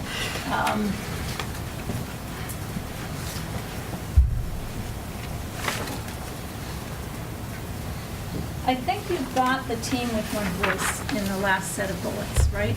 Yeah. I think you've got respect in some of the other bullets. I think you have support decisions of the majority. Accountability, respect, discussions, operating principles, chain of command. So we're working on the operating principles. We have chain of command. We have respect. So if I read respect and discussions, not as a term, but respect and then discussions and clarification needed, part of what I see here is that the committee will seek clarification. So remember, this is when things go wrong is when you find that you're not following your protocols, or when there's a feeling that you're not following those protocols. What's the remedy? How do you get yourself back to the protocols? You could have things like periodic self-evaluation, periodic evaluation or review of the protocols. You'd have the chair remind people, we will remind each other when we get off track. The clarification and discussion covers some of that. We'll, work to clarify our protocols when necessary. What do you think, guys? I know you're chugging along for a long time here. I think it's important for the committee to take pause and evaluate our own work. So whether that's evaluating if we're keeping with our protocols, but it's also evaluating, I think it goes hand in hand with like when we evaluate our goals as a committee, like a check-in, like are we on track? This is what we set out to do in September. Hold ourselves accountable at maybe a mid-year, and at the end, how did we do this year with that? And that I look at that as a way for us to stay on track with our objectives, but also in terms of the protocols, it's a check-in for how are we doing with what we've established for ourselves and our expectations for us as a committee. So I think that occasionally I've seen committees have something in their protocols that simply says at certain points of the year or so many times a year, they will review their goals and protocols, do a self-evaluation. So that might be what you'd like to have for this bullet. Any thoughts from anyone else? I think it speaks to effectiveness. So procedures and operating norms, we want to be as effective. And that means checking in and kind of, I like the MASC third bullet about when things go wrong. Maintain fidelity to these commitments, will be held accountable by our fellow school committee members should any of us fail to live up to these commitments. If school committee members or superintendent violates any of the above-mentioned commitments, just refer to the chair, and then we can kind of have a discussion about it or get back on track, whatever we're, I don't know how people feel about that one in particular, but I think we have to have like a protocol for when we as a committee feel like we've gone off track. I like the second bullet in the same section. I think it does the same thing. It's shorter. Yeah, honoring our agreed upon work. Sorry. We recognize the importance of honoring our agreed upon operating principles, and we agree to take responsibility for reminding one another when we get off track. That's good. So maybe that one plus the self-eval one, however that gets worded. How does that sound to people? Sounds good. Okay, so one bullet that's that, and then another one that, whether you say, I mean, sometimes it's easier to say specific times because it holds you to it a little better than Yeah. twice a year. Yeah. Every January and May. January and I don't know what May, people, whatever you guys are open to. January, June. Your protocols, guys, what do you think? Yeah. Yeah, I'm just trying to think like, as far as, budget's pretty much January and February, right? So thinking like more of an open time, maybe March and August before we start or something like that. I don't know. August, yeah, very often, summer workshops Yeah. are a place where committees pull out their protocols or use that time to do self-evaluation. Might be when you're setting goals, so it gives you a chance to reflect on how you've done, Yep. as well as set the new ones. What do people feel about that? Summer and spring? So, Summer and spring makes sense to me. Yep. Just to move it along, that's it. summer and spring aren't that far apart. Well, Summer and Right, I early- guess you'd have summer and winter. to, early, Yeah. yeah, Just February, March, I mean, like Yeah. early spring, not, Yeah. not like right before Early June. spring, early spring, late summer. Yep. So, early spring, late summer. early spring and late summer, we will evaluate our progress on our protocols and our goals. Mm-hmm. Okay. Okay. So one more slide.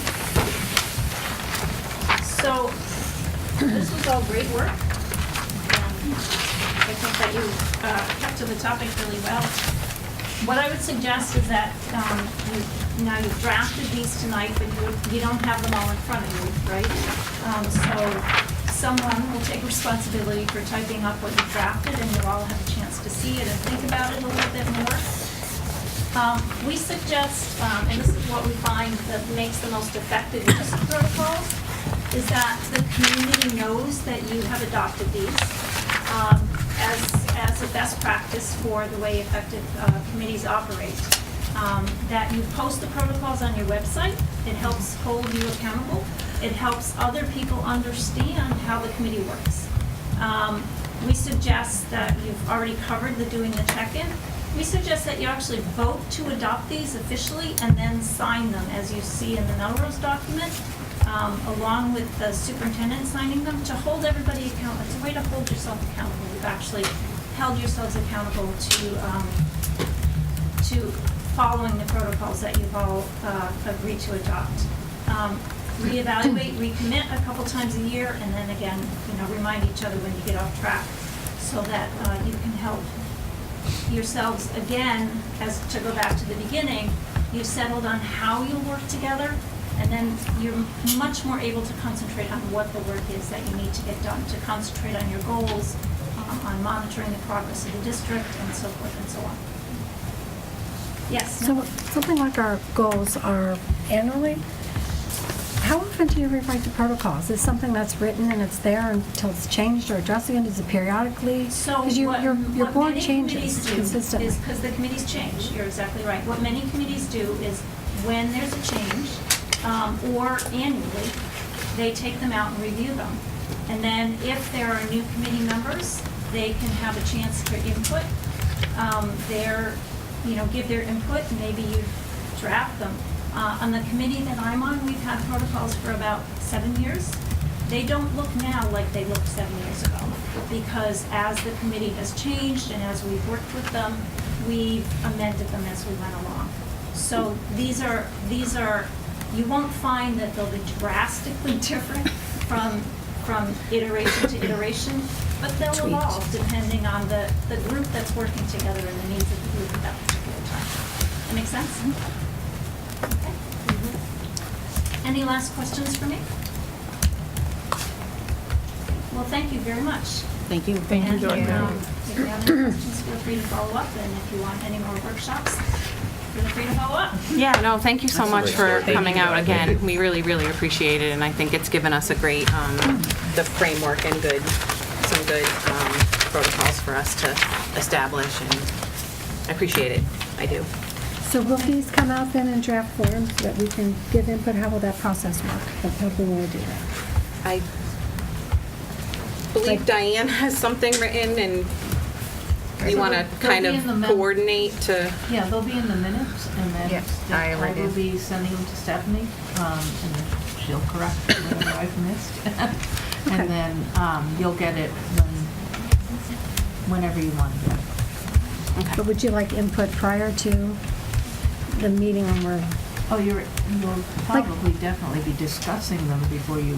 Oh, yeah, we vote would on discuss them. before we Yeah, voted yeah. on them, yeah. Yeah, if But there's like any sent changes. prior to a meeting? Or do you want all the discussion to, sometimes we were saying we like to get information ahead of time. I mean, is this something you want When I feedback on? finish, why don't I take them out of, I'll take this part of it out of the minutes, give it to Stephanie, and then when she's reviewed them, I'll just distribute them to all of you. Is that fair? And So I then- would say if you have feedback, maybe you want everyone individually send the feedback to Beth, and she can sort of consolidate that feedback and have it ready for discussion at the next meeting. And, I mean, I wouldn't adopt these without discussing them again. So everyone would have the opportunity for sort of another bite at the apple if you think there's other things to talk about. Okay? Does anyone have any other questions for Dorothy before we close out? No, thank you again. Thank you. I'm just going to say that we're just going to take a quick 5-minute recess to just give members opportunity to, and people in the audience to use the restroom or get up and stretch for a minute because we've We have to vote got on that, another right? workshop. We Yep. have to vote. Somebody's going to move to do Yep. that. That would be my recommendation. I'll move it. Second. All those in favor of a 5-minute recess? Any opposed or abstaining to that? Okay, we'll be back here at 7:46.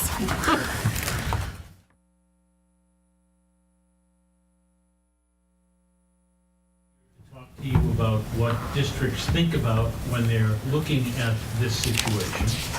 We are not here to deliver a sales pitch to sell you services, just so that you understand that. We're here to talk about what happens when a school committee needs to deal with. Point of information, Chair. On the agenda, under this new business, it says, and vote on the selection of such a vendor organization to provide such services. So we are not voting tonight on that? That is, we are not at that process yet. We're simply listening to the presentation at this time. We're just letting Mr. Kuchar present the information that he has. I have no idea Point what... of information, then, would MASC be a potential person looking to, if we had an RFP or to vote on somebody, would they be a potential vendor? Well, we haven't discussed that as a committee yet, so we're not discussing that until we get the information. The point of bringing Mr. Kuchar was so that, Point I of believe... information, Chair, are we either, and vote on the selection of such a vendor organization to provide services. Is that happening tonight per the agenda? Whatever happens with the committee, once the committee hears Mr. Kuchar, I can't determine that. I'm the chair, I'm not all of the committee. We would deliberate and we would discuss Mr. Ray.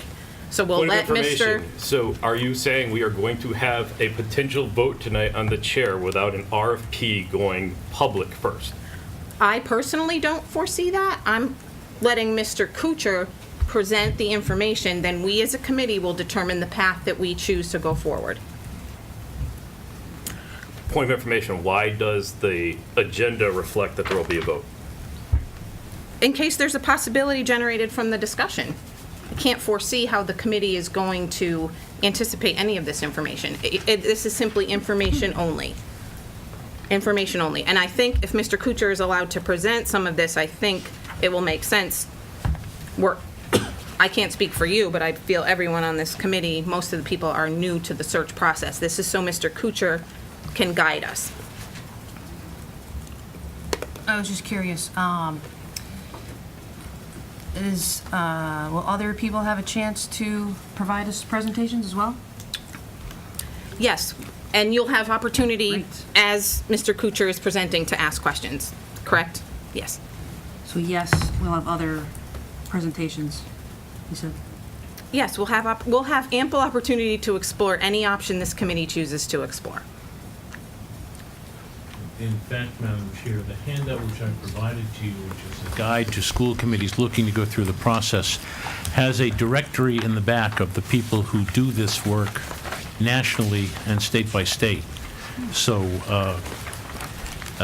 I will say, by the way, many school committees, when they deliver the call of the meeting in order to protect their ability to broaden the scope of the discussion, will broaden the description of the potential action.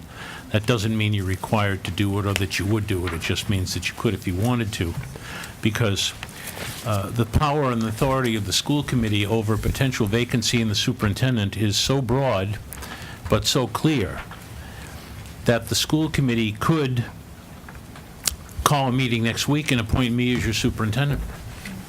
And it would be perfectly legal, but political malpractice. But I'm just saying it would be within the scope of the school committee's authority. The requirements for the school committee are only that you elect a superintendent in public at a duly called meeting. However, most school committees take some steps to do due diligence as they prepare to think about what they will do when they are looking at a transition. And this is a guide that we created, which is sort of a decision tree. It's not a confidential document. Point of order. At this point, you had said I have requested that this be put on the Elmo so the public can see it. Is that something we can do? I would defer to. Is there a copy of it that you can? I don't have ample copies to distribute to the people, but I have. It's not a secret, it's not Yeah, we can confidential. put it up so on there if if you. there's whatever you were referring to. This is the document you're referring to, correct? We just got handed this document, so I think the public would like to see it as well.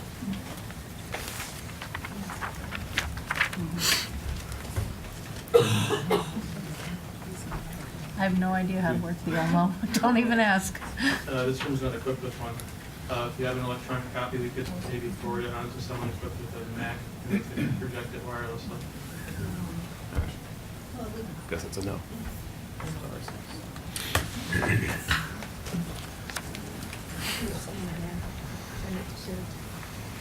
My Wi-Fi's not working. So, you ready?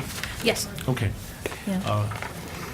School committees need to think about a number of things as they get ready. They need to think about how they would recruit a candidate pool, how they would engage the community, how they would engage the stakeholders, and what kind of a message would they send out to the universe of candidates who may be interested in being the superintendent in Long Meadow, Massachusetts.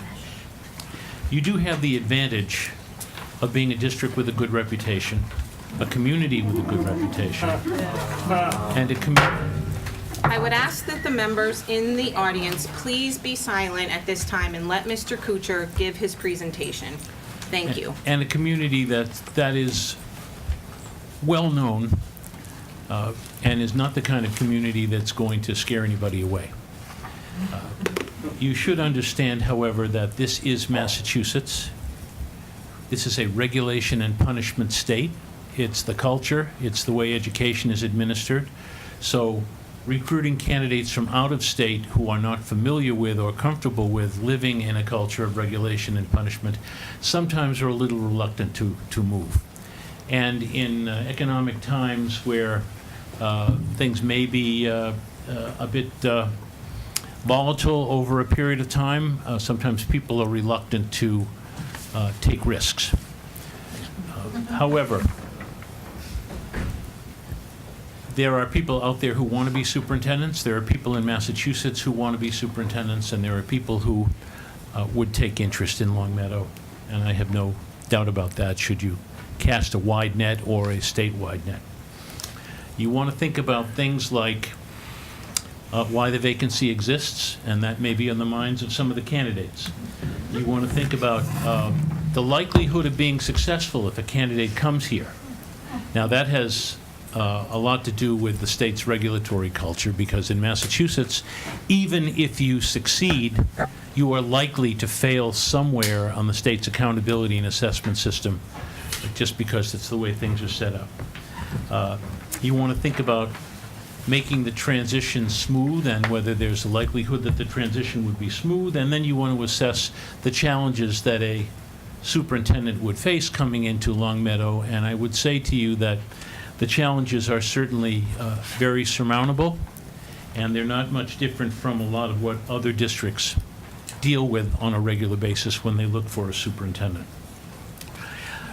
You should also be aware that anyone in the country who's interested in being a superintendent in Massachusetts usually looks in one of two places. They look on our website, and they look on the Superintendents Association's website. As a member of our association, you get free posting for your vacancies on our website. We get about 100,000 hits a year on our website. The superintendents get much more because they post everything. We only deal with superintendents and assistant superintendents. And about 98% of our applications come from people who go to the website or who get the social media announcements, which are available to any member district without fee, or who just find the information through us, which we pass on to the district regardless of what you elect to do in your superintendent search process. Then there's the question of what kind of a process you wish to have. Most districts rely on a superintendent search committee. And the reason for that is that the school committee itself is not allowed, under the Attorney General's interpretation of the open meeting law, to act as its own confidential initial screening and interview committee. And we can have another discussion at another time about whether the Attorney General's interpretation is correct or in the spirit of the law as it was created, but the Attorney General has the authority and has opined on this, so the school committee does not have the authority to be its own initial screening and search committee if you wish to use a confidential process. So in order to use a confidential process, which is really necessary in these kinds of situations, you need a search committee. The school committee may be represented on the search committee, and I certainly strongly recommend that at least a minority of the school committee members be represented. Oh, there it is. Okay. A minority of the school committee members Thank you, Nick. Be represented on the search committee, because the school committee should not lose control of the search process. And one way to do that is to make sure that the search committee at least has some supervision of the school committee on it. The big question, how many people are on search committees? They run from as small as 7 to as high as 13, 15. 13 is probably the largest manageable number. Here's the challenge with the search committee. First of all, the mission of the search committee would be to do a number of things. They generally like to see all the applications that come in. They generally like to review all the applications that come in and select individuals for interviews. And they then conduct the initial screening and interviews and make recommendations for public interviews to the school committee. In order to get a pool of candidates, candidates must be able to apply in confidence. There are a lot of reasons for that, but among them is that just applying in confidence at least maintains your relationship with your current district until things become public, and then things become a little different. Another issue is that in recent years, there's been a practice of stalking of candidates. If you've ever been a principal, if you've ever been an administrator, if you've ever suspended a student from school, if you've ever coached a professional out of the profession, chances are somebody is very angry at you. And those people tend to Google you because we have Google now and we can find out exactly what's going on at a given moment. And when they find out that the person who suspended my kid from school or the administrator who was responsible for me leaving my position is now seeking a superintendent somewhere, they get on the phone and they start making calls and they start trashing the individuals. And there are a number of people out there who are looking for superintendencies, who have left superintendencies, sometimes for any number of reasons, but oftentimes for no valid reason, but acting courageously. Under heat, we have a number of candidates, for example, who have made difficult personnel decisions and suffered for it. We have candidates who have endured budget cuts and made difficult budget decisions that resulted in people losing their jobs. And as a result, they end up either losing their position or leaving their position as a way of helping the district heal. They need the protection of confidentiality to get back into searches so that can at least talk to a search committee about the importance of their candidacy and the validity of it. So a search committee needs to be efficient. And one of the things that happens when you convene the members of a search committee, and let's say it's 13 people because we see some of that. If you want to expedite the process, suddenly you find out somebody says, well, I work in Worcester. I can't get here before 7 o'clock at night. I'm not available weekends. I'm a selectman. I can't meet on Mondays. I'm planning a vacation for 2 weeks right in the middle of the search. And you suddenly find that it can take 6 weeks to get 10 interviews done. So the smaller a group, the more efficient it can be. Now, there are ways to work around that, and that is to establish immediately the dates of a search committee orientation and the dates of search committee meetings so that people who apply for interest in a search committee will understand what their obligation needs to be. These are things that slow things down. Another important element of the search committee is that it needs to be collegial.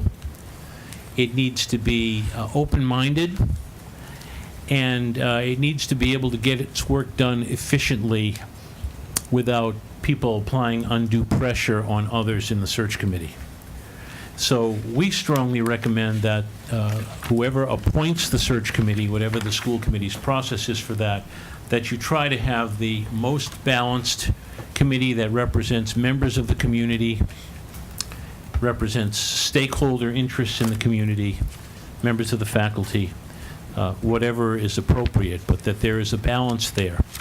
You know, what often happens is more often than not, there are some people on search committees who tend to want to do what's best for them rather than what's best for the district, and that plays out in a search committee, and people need to think about that. And I don't mean politically. I mean, if I'm an insecure administrator, I'm on a search committee, I'm not going to be happy about a potentially strong administrator who is an expert in the areas where I happen to be very weak.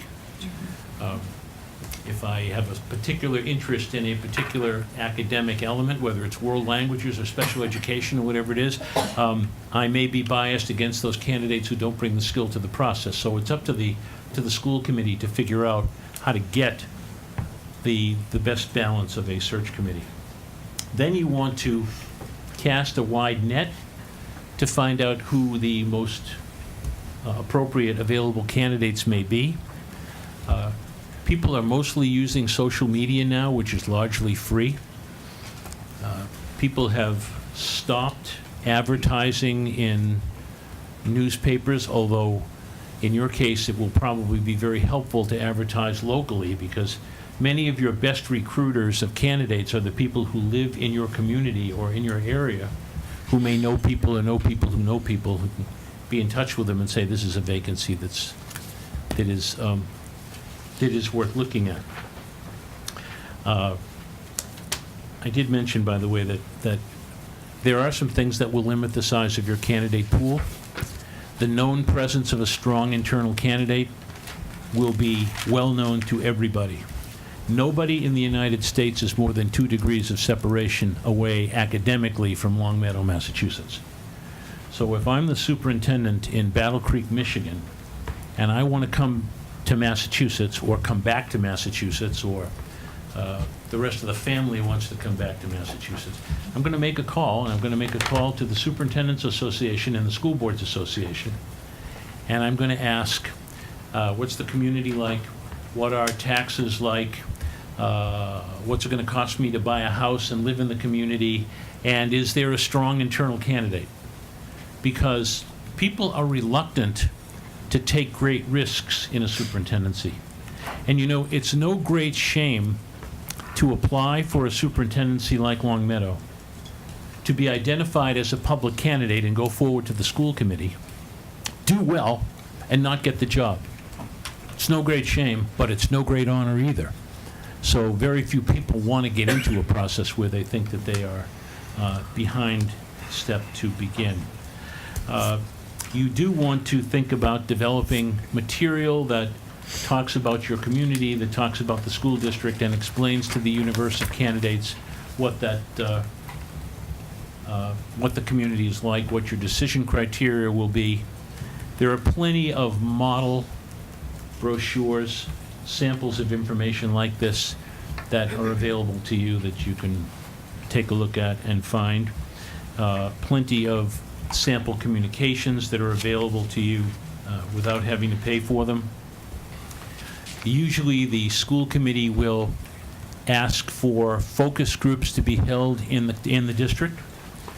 Those focus groups are often held with faculty members, with community members, with students, sometimes early in the morning for morning commuters, late in the day for afternoon commuters, evening for community members, and as I say, in schools for school faculty, and with community leaders. Many districts have also been setting up online surveys. There are plenty of model online surveys that are available to you that you can have without having to pay for them. And what we found is that 10 to 20 times as many people will respond online than will respond live. And we've also found that the overwhelming majority of responses online have been legitimate, constructive, and helpful. And they all seem to mirror the input from the live focus groups. But there are people who want to have live focus groups because it gives them an opportunity to engage you in discussion and prepare better for what you'd like to do. If you expedite the process, you can start quickly and have the process done in 3 to 4 months. Anticipating weather delays, anticipating any other problems in scheduling that you may have. Most districts will advertise a position for about 4 or 5 weeks. While the position's being advertised, the focus groups can take place, and the search committee can be oriented and begin developing questions. There are extensive question guides and model interviews available to you as well if you wish to use them. What's happening generally is that candidates will submit to the aggregator of the applications. They are usually copied and scanned and provided to the search committee very quickly at the end of the recruiting process. So if your deadline was 3 p.m. on a Friday, there's no reason why your search committee couldn't have all the applications by 5 or 6 o'clock that night electronically so that they can start reviewing them. As I say, it's all electronic. There's no cost involved, and it works out fairly well. Information regarding compensation is very important. The compensation package can be a major factor in attracting candidates. Compensation is anything of value. It may include not only salary, but as Yogi said, things that are just as good as cash. They include a range of things. When you are ready to make a decision, as a member organization, you have access to model contracts. I will say this now, and I will say this on the record. The first call a successful candidate is going to make is going to be to the Superintendent's Association, and the Superintendent's Association will give them their model contract. And I will tell you, you should never, ever, ever sign that model contract, because we feel it's too restrictive to the rights and duties of the school committee. There are other model contracts available to you, and they're all available to any member that wants them, regardless of what you do. In this handout, I have some samples of key responsibilities and decision criteria that school districts have used. This handout in particular is used by many districts that successfully do their own searches without having to pay for anything. There are people who choose to use professional help to do their searching. I have a list of the people who do this from the National Association of Superintendent Searchers and others who are in the business who do this. I suggest that you want to talk to them with whatever deliberate speed the school committee wishes to proceed, and you could act quickly in that regard to expedite your time frame. But the key for many districts that may start later in the year than earlier is to get a process going so you can have a decision made early enough so the sending district can release a superintendent in time to be ready for either July 1st or the start of school. So that's the outline of what generally happens in a superintendent search process. My guidance to you again is don't lose control of the process, and feel free to, whatever choice you make, contact us if you need any assistance that is provided without charge, which I also have described here, and which is extensive if you wish to use it. And I would welcome any questions if you... Yeah, I would like to open it up to the committee to ask any questions, or if there's anything that was maybe not covered in the presentation, or clarification on anything. I might give everyone just a moment to kind of read through some of the...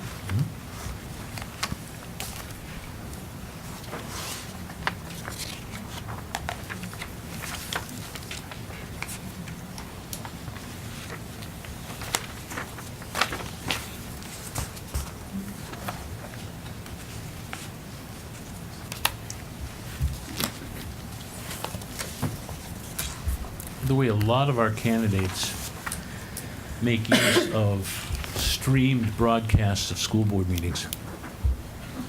I say school boards only because in all but Rhode Island, Vermont, Maine, and Massachusetts, they're called school boards. In Massachusetts, we call them school committees. And they just do that to get a sense of what's going forward. In fact, some of them, I don't know if we're being streamed now or not. Maybe watching this right now. Yes. Armand? Well, I'll follow up on that. Just given the recent history of the school committee right now being streamed, we have a public safety director of police, director of fire. We've got the admin for the school committee for the school district who has spoken out. We've had students speak out across the board. We've had hundreds of people show up at meetings, 350 the first meeting, 200 the second meeting. We've got probably about 100 people here tonight. Yet, in your opening comments, you thought it wouldn't be a tough decision you thought it would be an easy search for a superintendent for Long Meadow. In light of all that in the community right now, you really want to stand by that? I don't think I said easy. I think this would be a good district for a potential candidate to come to. I think you said no problem. I mean, we can roll the tape. Okay. Well, I don't think I said easy, but maybe I said it's not going to be a problem for you. I think the district can quickly move past that. And I should add, I've seen this movie before. I did my first superintendent search in 1974, and I've been involved in over 75 superintendent searches, and a lot of them come with political overtones either before, during, or after the process. Inevitably, the community moves forward. Whatever the school committee elects to do, this is an interesting phenomenon of American democracy, and that is that you can have the angriest crowd in the room, but when the decision is finally made, and whether it's the city council or the board of selectmen or the town meeting, when the decision is made, people may be angry and they may be disappointed, but they get up and they go home and they move on. And in the most challenging districts, you would be surprised at how quickly people do move on. Every community at one time or another goes through some crisis where there is a big crisis meeting and where dozens of people show up and where a lot of people are angry and there's a lot of whatever happens at these meetings. And at the end, people go home, and the following day, most people don't remember what was said unless somebody threatens somebody. If they threaten you, you remember that for the rest of your life. But otherwise, people just move on. And that's the way it works. It works in towns, it works with town meetings, it works in cities, it works in Boston. We have these meetings and they occur, and people come and they make their statements, they make their point, they do their best to try to persuade the body to do whatever it is that they want the body to do. Sometimes the body does it, and sometimes the body doesn't. And, every once in a while, a chair will invoke the quote from Edmund Burke, who says, your representative owes you not only, well, it was all men then, so not only his industry, but also his judgment, and betrays instead of serving you if you sacrifice it to their opinion. And as one of my colleagues on the Cambridge School Committee once said, yeah, that's what Edmund Burke said, do what you think is right no matter what nobody says. So school committees have to make difficult decisions, and they evolve, and decisions evolve, and whatever happens, happens, but people do move on. I was just wondering, I'm not sure exactly what you said, but you said sometimes if a district has a strong internal candidate, it would discourage other people from applying. So are you speaking specifically to Long Meadow? No, I'm speaking in general. Okay. For example, oftentimes there has been someone groomed to succeed as superintendent. Okay. But oftentimes the community says, well, we know you've groomed somebody, but the community wants an opportunity to see a pool of candidates. So districts will conduct a search when, in all likelihood, the assistant superintendent or the deputy or whoever it might be is a very strong favorite, and I'm going to say in 60% of the cases they get the job, but in 40% they don't. So there are candidates who will be reluctant to step up and take that risk, but there are those who don't have any problem doing it. Take the risk of applying to a district that has a strong internal candidate? Yes, some will do that. The thing is that everybody knows if that is the case. And the reason I say that is because, the superintendent from anywhere is going to call and they're going to ask, is there a strong internal candidate? And somebody's going to tell them whether there is or there isn't, and it's generally well known when there is. Now, sometimes the internal candidate thinks she or he is a strong internal candidate and doesn't realize that the school committee doesn't. So the fact that there may be a strong internal candidate is not a lock, and it goes both ways. Thank you. Some people have nothing to lose. I mean, if I'm an assistant superintendent in a district working behind a superintendent who's not going anywhere for 15 years, I might say, for the experience of interviewing or for the likelihood that I could get hired, I'm going to apply to this district or that district, and if I don't get it, everyone will understand. So the risk isn't as great. But you would rather be known as the person who was hired in a particular community than be known as the person who wasn't hired in that particular community, so there is a risk. Melanie?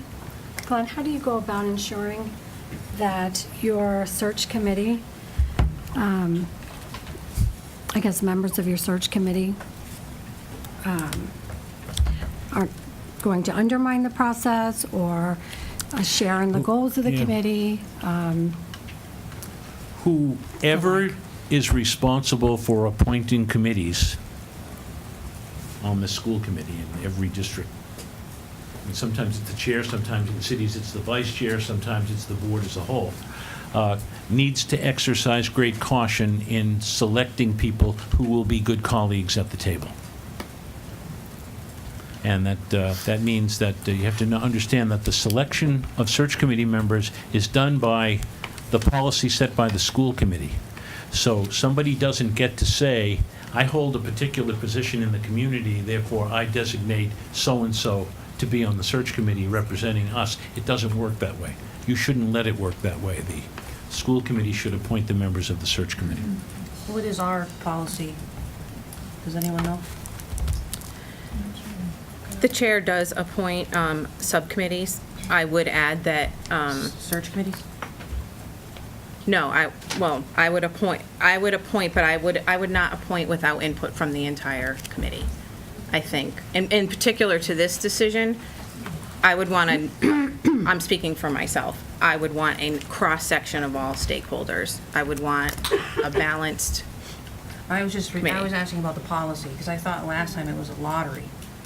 So I didn't know if the policy changed, or... That's not a policy, but Glenn could speak to maybe how different, Well, a lottery is a risky policy. I was just curious as to what our policy is. I don't know what it New is. year. In most districts, it's the school committee or the chair who just appoints the search committee. So In last time they cities, did not follow policy. well, it depends on what your policy is. I just don't know. So what, it is the policy for the chair to appoint. so last time they didn't follow that? Well, sometimes you make an exception to your policy by majority vote of the school committee. So the majority of the school committee can either elect to follow the policy or vote to make an ad hoc exception to the policy. But I would tell you, a lottery is a very risky strategy for selecting search committee members, because I could tell you some real horror stories about lucky winners who got on the search committees and just made the process hell for the rest of everybody else. I was just curious as to what our policy was. It still seems a bit confusing to me. I think the policy is that the chair appoints. However, I can't speak to whatever happened on the last search committee. I know it was run by lottery, but I wasn't part of that process. I don't know how all of that. So there must not be a policy then?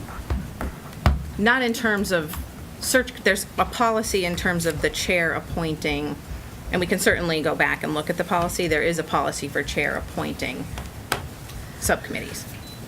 And the search committee would be a subcommittee of the And school that is committee. not an unusual practice, especially in towns. In cities, it's more likely to be the chair or the mayor. The mayor is usually the chair of a city school committee, but not always.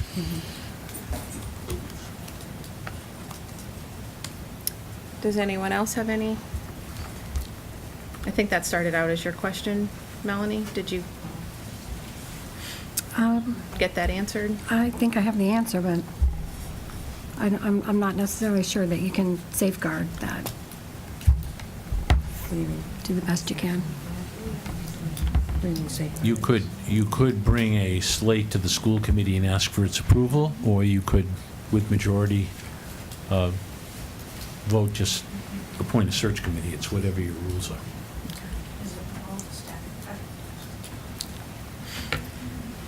Where can we find these rules? Well, it would be in our policy. And we can We talk have about. a policy manual. And We have a it's policy online manual and for the it's school accessible. committee. Sure. Yep, we can go in and reference the specific policy for that. Any other questions?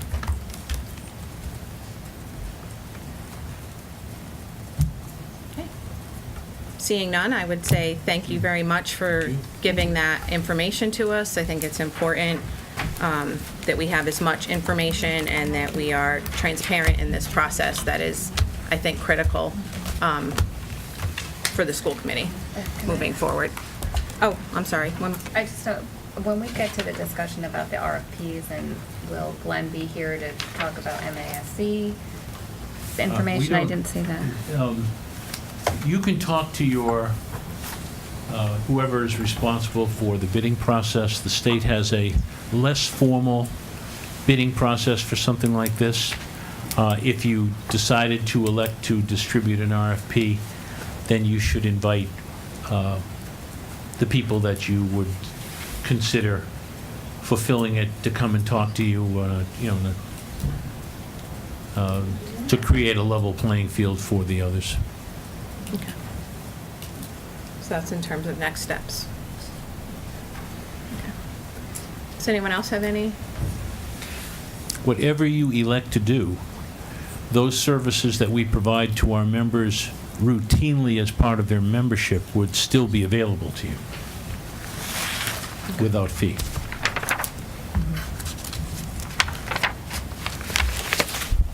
And that includes posting, distribution of your vacancy, and assistance as you might want. Okay. In terms of what is the range of MASC in terms of posting? There's access to like There's access to the website. national distribution lists, or are you talking? Well, the website is the website. Right. Our recruiting list and our distribution list is about 1,200 names of superintendents, aspiring superintendents, universities that train superintendents, state school boards associations, and superintendents associations across the country, among others. Stephanie? So we have a list of some of the other vendors and some information that they offer. Will we get something from MASC as to what specifically they would offer? If you send out an RFP, you will get responses from whoever you request for an RFP. If you cast a net, you're likely to get anywhere from 3, 4, 5 different responses. It would be very inappropriate for me to start telling you how to assess them. That's a significant conflict of interest. What about MASC services in particular? Do we have what exactly they would offer? I mean, I just heard some of it, but. If you sent out an RFP, you would get that information. From MASC? Yes, if you went to our website, you would be able to see the services that are provided without fee. Okay, that's what. But MASC would be part of the regular RFP process in terms of when that's done. That would be your An decision, official yes. proposal would be Correct. submitted. Okay. Does anyone else have any questions for Mr. Kuchar? I just have one more question. When you said a minority member of the school committee should be on the search, can you elaborate on that? Well, if a school, I served for 12 years on a school committee and every vote was 4-3. Wow. For 12 years, every controversial vote was 4-3. Sometimes it was 4-3, sometimes it was 3-4. So if we had a situation when we did a superintendent search, the majority faction would get 2 members of the search committee and the minority faction would get 1 member of the search committee, and we'd conduct a search with as many people as we needed to have. But it's important that you have balance so that no one suggests there's an integrity issue with the search process. Thank you. It's just, I mean, that's a political response, but and take it for what it's worth. To follow up, just because you said that. So, under our charter -6-6, in order to hire a new superintendent, 6-6 of our town charter. Okay. You need 5 affirmative votes of the school committee in order to hire a new superintendent. So, since it is a political decision, as you just stated, wouldn't you find that would keep qualified candidates from applying and not wanting to be put in the middle of that political quagmire, potentially? That would be an appropriate speculation on my part. I don't think that would be a problem. The challenge would come if you're unable to get to 5, at some point you're going to have an interim covering for you, and that happens when searches get prolonged. But when it comes time to actually make a hire, That's an opportunity for the committee to come together. And when it happened to us, we made a unanimous choice for a superintendent. Everything was 4-3, but in this case, when we found a superintendent, it was unanimous. You'd be surprised at how quickly things can come together if people want that to happen. I didn't realize that you needed a supermajority in this particular community, but community as town charters are very interesting and all very different. Any follow-up? Anyone else have any other questions? Okay. Again, Thank you. I would thank you, Mr. Kuchar, for coming and giving us the overview and giving us the information that we need. If there's anything that committee members reach out to me with, I would certainly, as members of the MASC, reach out to you and ask. I'm having trouble finding that, perusing quickly, the policy. If you do find that, could you Oh, I forward would it to me? absolutely, I'll send it to you. Okay, Yep, I thank you. absolutely will send it to you. Appreciate it. Yep. I'll just make myself a note to do it. No problem. Thank you, Mr. Kuchar. Have a good evening. So I think in order to move the agenda along, we can open up to discussion if anyone has any questions, or it's a lot of information to take in. I'm certainly not expecting anyone to rush through any of this. I want to make sure the full committee has ample, information and time to look over what we have, but I want to open it up to the full committee to ask questions, discuss. It's a process that we'll all go through together. I don't think anyone has any, more knowledge in this than others. But I'm willing to hear what you have to say about it, or if there's anything else that I can get to the committee.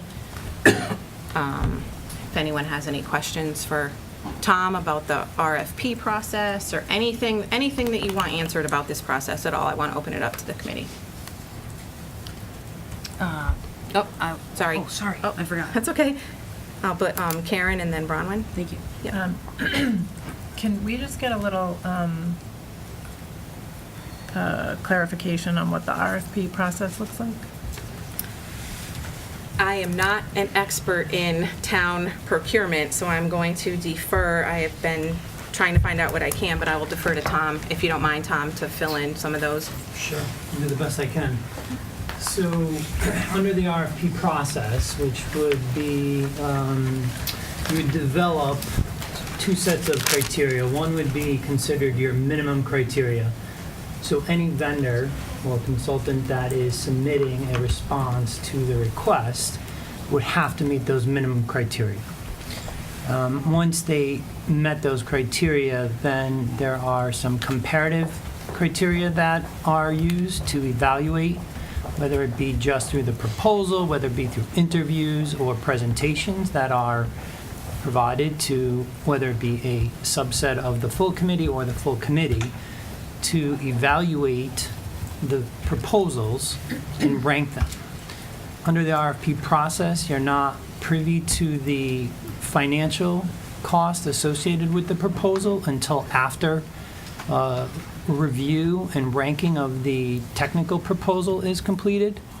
Once that technical ranking is completed, then the financial responses are provided to the evaluation group. Then a decision can be made based on both factors, the technical proposals and the financial cost, to select a vendor. It does not have to be the lowest financially proposed vendor under an RFP. The process, once the actual document is finalized, it would have to be advertised for 2 weeks. Once the proposals, there'd be a submission deadline. Once they're received, the group that is established to review the proposals would get together. They would, assuming that all of the vendors that submitted a response met the minimum criteria, they would then set up a schedule for reviewing the proposals, decide if they want to have interviews and formal presentations done, and then go through the criteria for comparative purposes. And then once that, again, is completed, you could do, and that comparative criteria could consist of a number of factors: reference checks, a minimum amount of years of experience, a particular size of staff to support a search. So I know the current, or the one that was used in 2015 is included in your packet. The last two superintendent searches were done through an RFP process to select a firm to assist in the search process. I mean, based on the timeline that was in the last one, it's about a month from when we actually publish the actual proposal for vendors to respond to. So, you know, from the time it actually hits the street and is available to vendors, it's about a 30-day or so process, 4 to 6 weeks. 30-day process until you actually picked the vendor? Until you pick the vendor and execute a contract with them.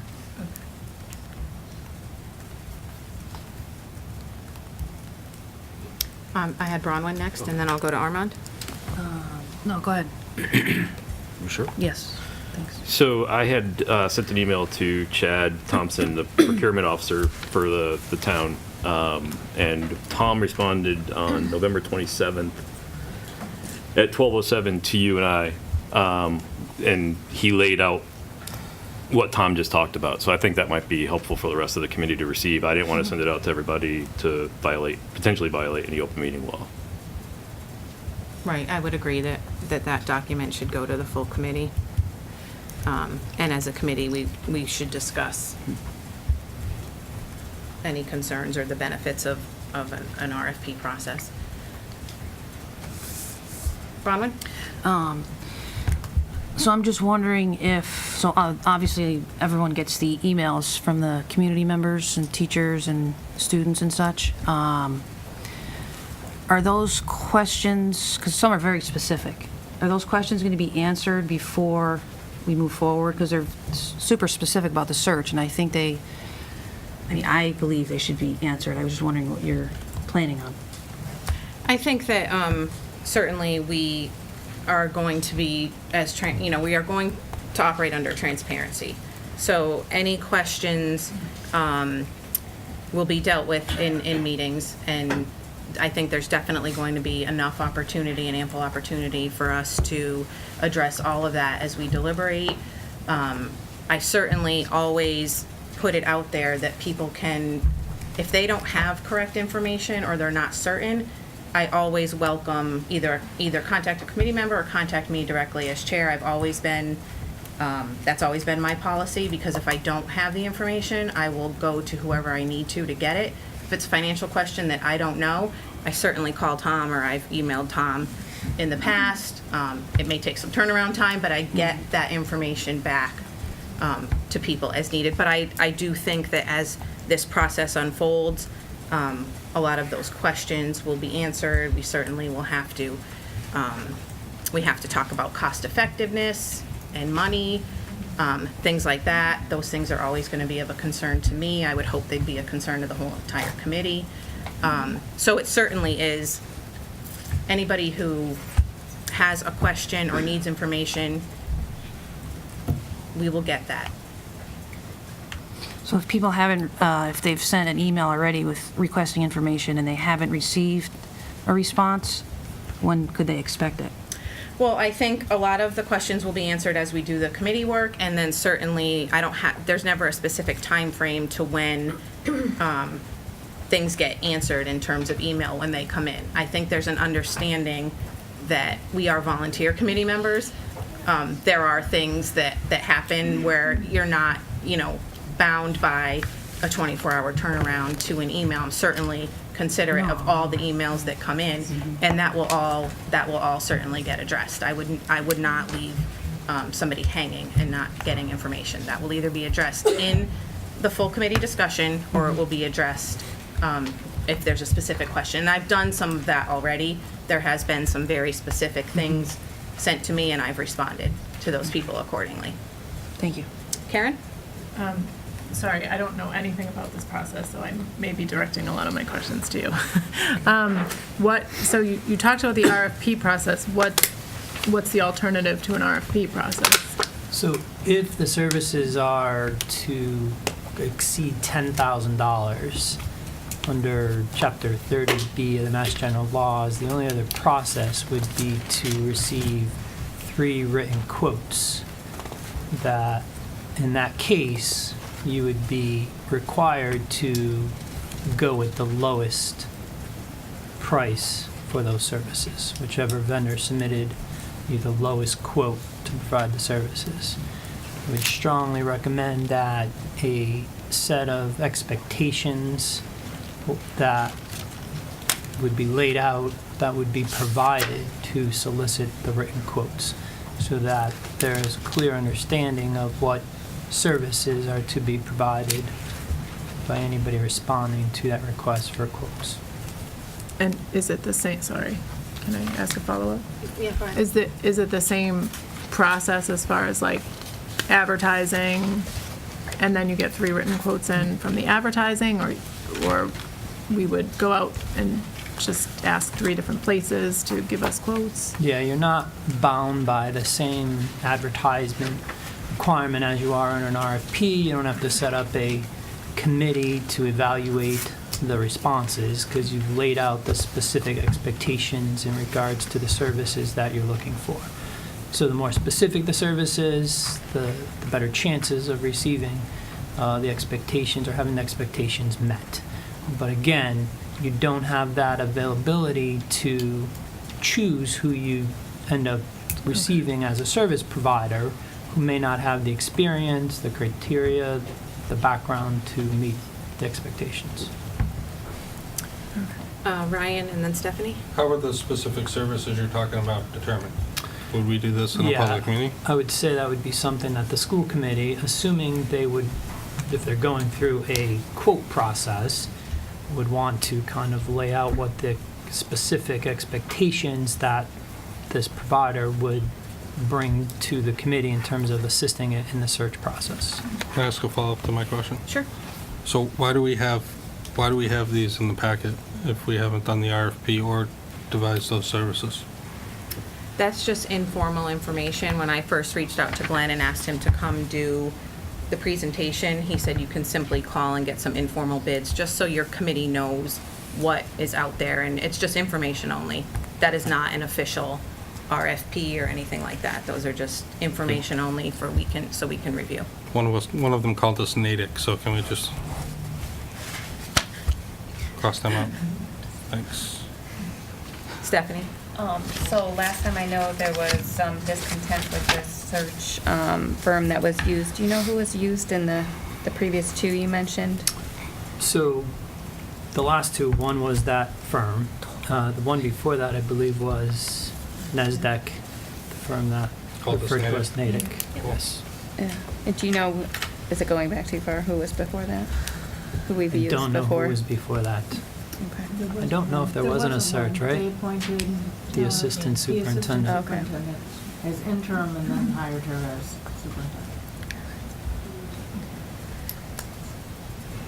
And I could tell you who was before that. Goins and Aspero was before that. So Stephanie? So my understanding, and correct me if I'm wrong, is MASC charges under the 10,000, so you don't have to do the RFP? I have no idea.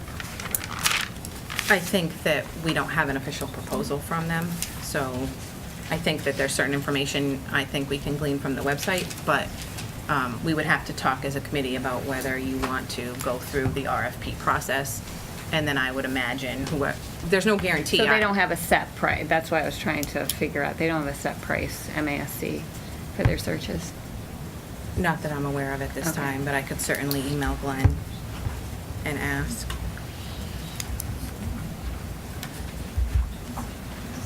Arma? So would we as a committee considering cutting out the public in this process by not issuing an RFP? Is that what I'm hearing about, the under 10,000?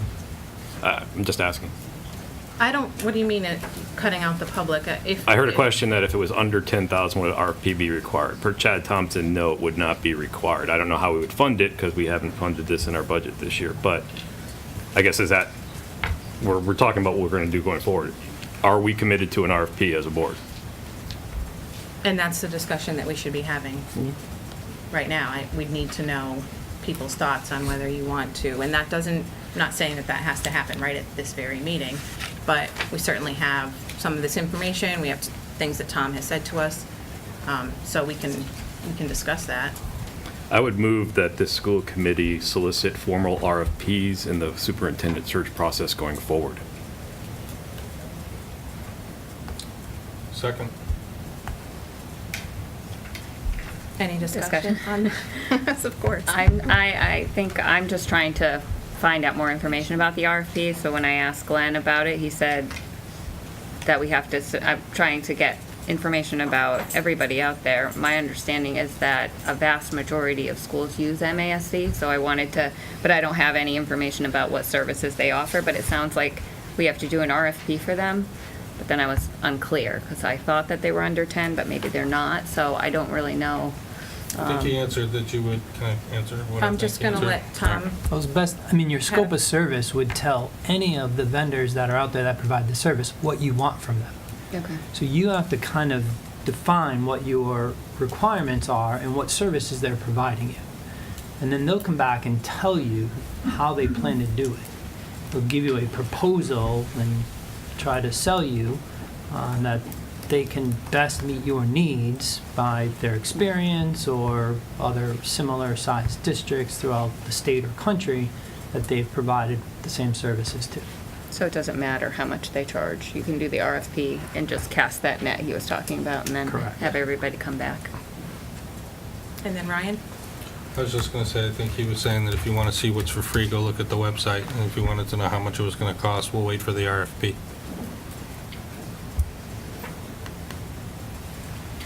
If I could, Beth, because you're not putting an RFP out there asking them what they're going to do for you. You want to tell the vendors what you want them to do for services. You're not putting it out them asking them to tell you what they're going to come in and provide. You want to lay out the specific expectations, whether it be doing background checks, doing all of the initial reviews of the interviews, soliciting community feedback, working with the selection committee. And then Karen? So we would decide to do, like if we decided to do the RFP process, then we would solicit them for interviews. Is that what you said?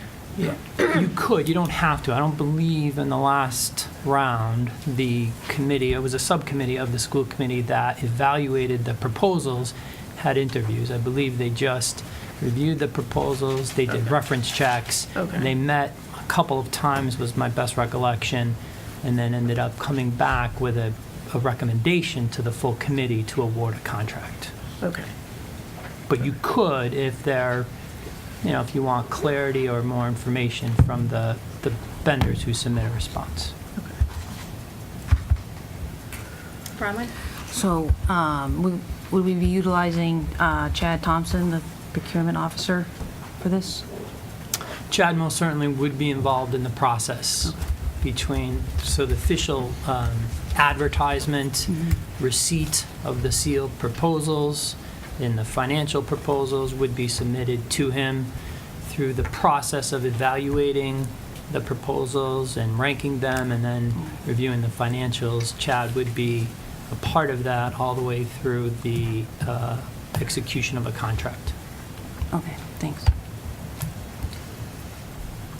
Stephanie? I have no problem casting this wide net, but I don't know that we really need to take a vote on it or that it was on the agenda to vote on doing an RFP, but I don't know. I mean, it doesn't matter either way. I think you had moved and there was a second on it. I just want to give everyone ample time to speak to it. Can we actually vote on it though, because it wasn't on the agenda, on whether to do an RFP or not? It was to actually vote on the vendor.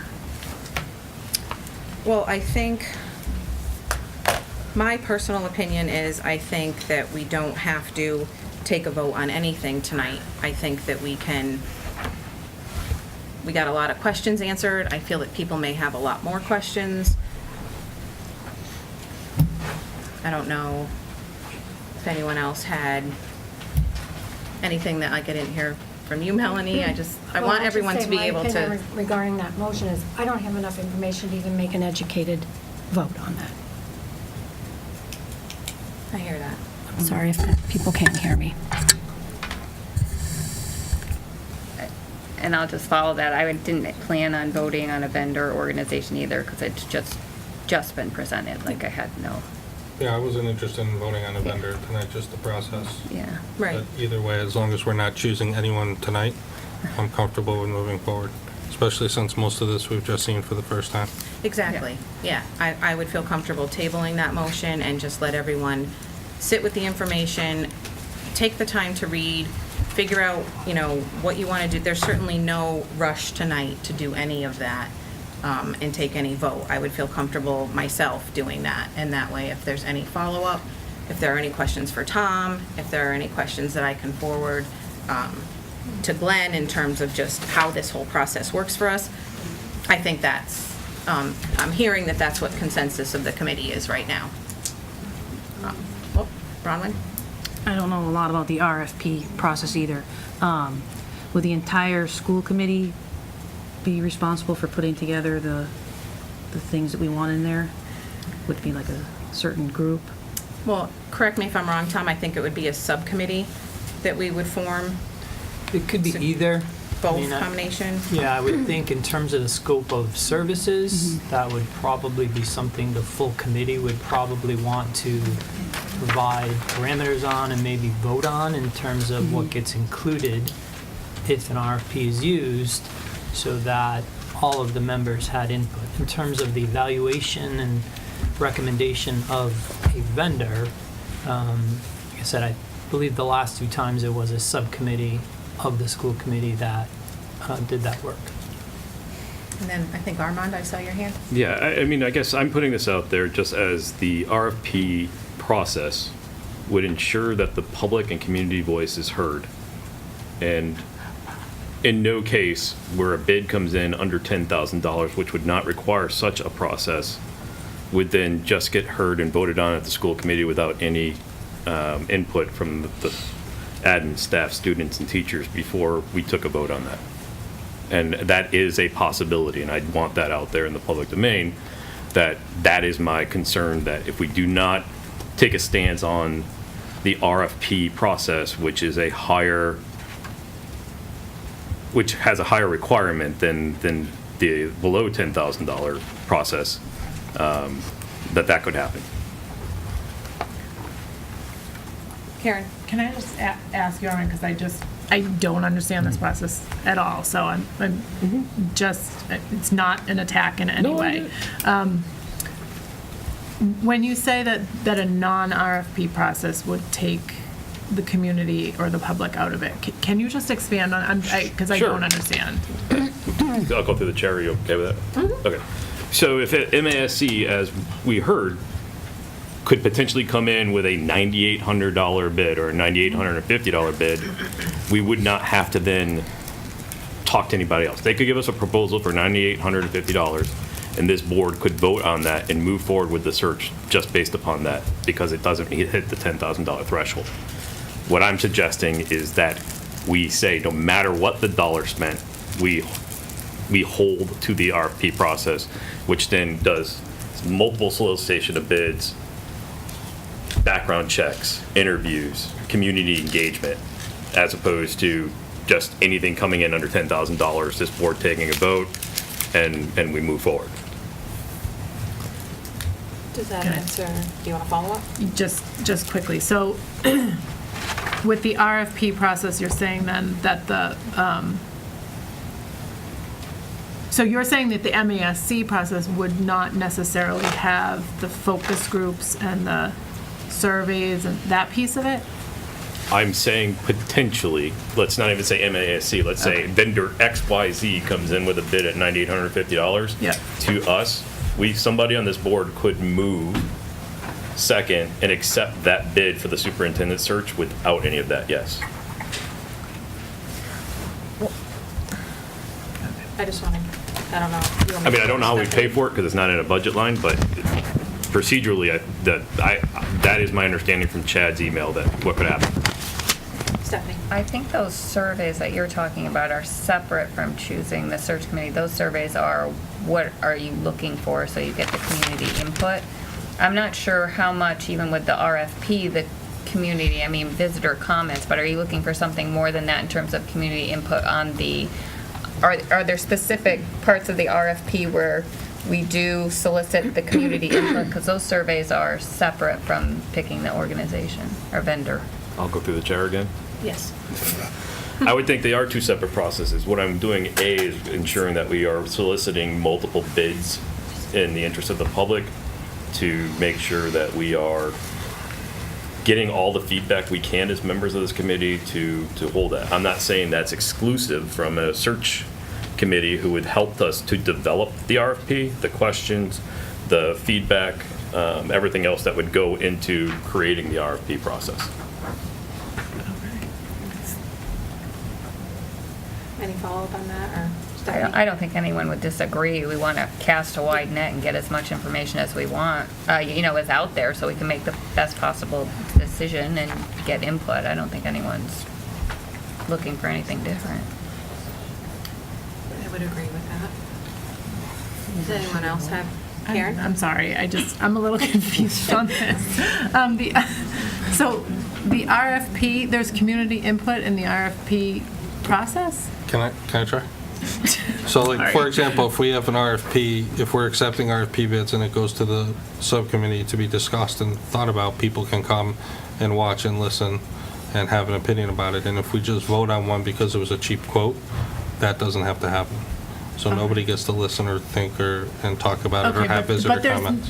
But there's no there's no formal committee made up of stakeholders that have input in how the RFP is written. No. Correct. Right. Okay. I think what All right. Armin is referring to, if you look at the scope of services in the last RFP used, it specifically says under Item 5, Section D, develop and conduct a robust community engagement process that includes the conduction of a minimum of 4 to 7 community meetings, focus groups, and community forums, an online survey, and other creative measures to facilitate gaining insight into, and it goes on for another 3 lines. I think that's what he's referring to, is that the RFP will ensure that during the selection process, there is community engagement. Under the other approach, it is possible you could get a bid that does not require or include that type of input. And I think that's, I'm assuming that's where he's coming from. Yes. And I am advocating that we create a search committee or a subcommittee as well, composed of the people. I think there's actual policy out there that dictates how many parents and whatever in our policy to be included in this process. Yes. Okay. Thank Yes, you for the it's not about- clarification. Right, sorry, Karen. I wasn't, that helps. Thank you. I appreciate it.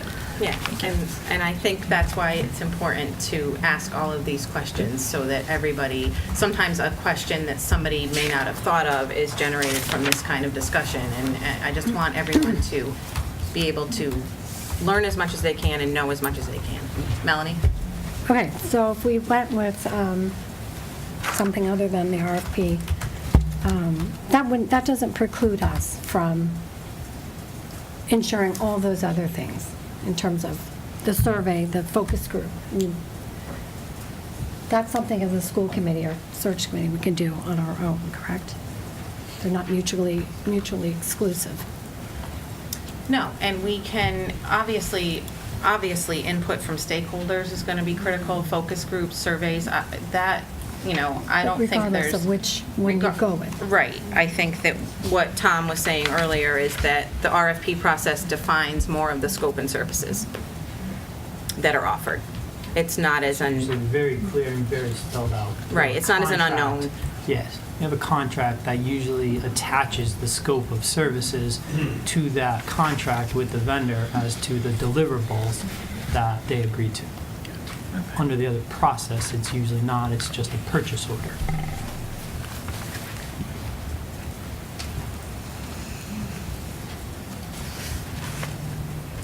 Anything else for, no? I think that, I think we're all in agreement that we want to sit with the information. Certainly didn't need to be any decision made on anything this evening. I will move the agenda along at this time unless, and certainly if anyone has anything that they want to reach out to me. A motion on the table still. Is that motion table? Motion on Oh, the we table. had the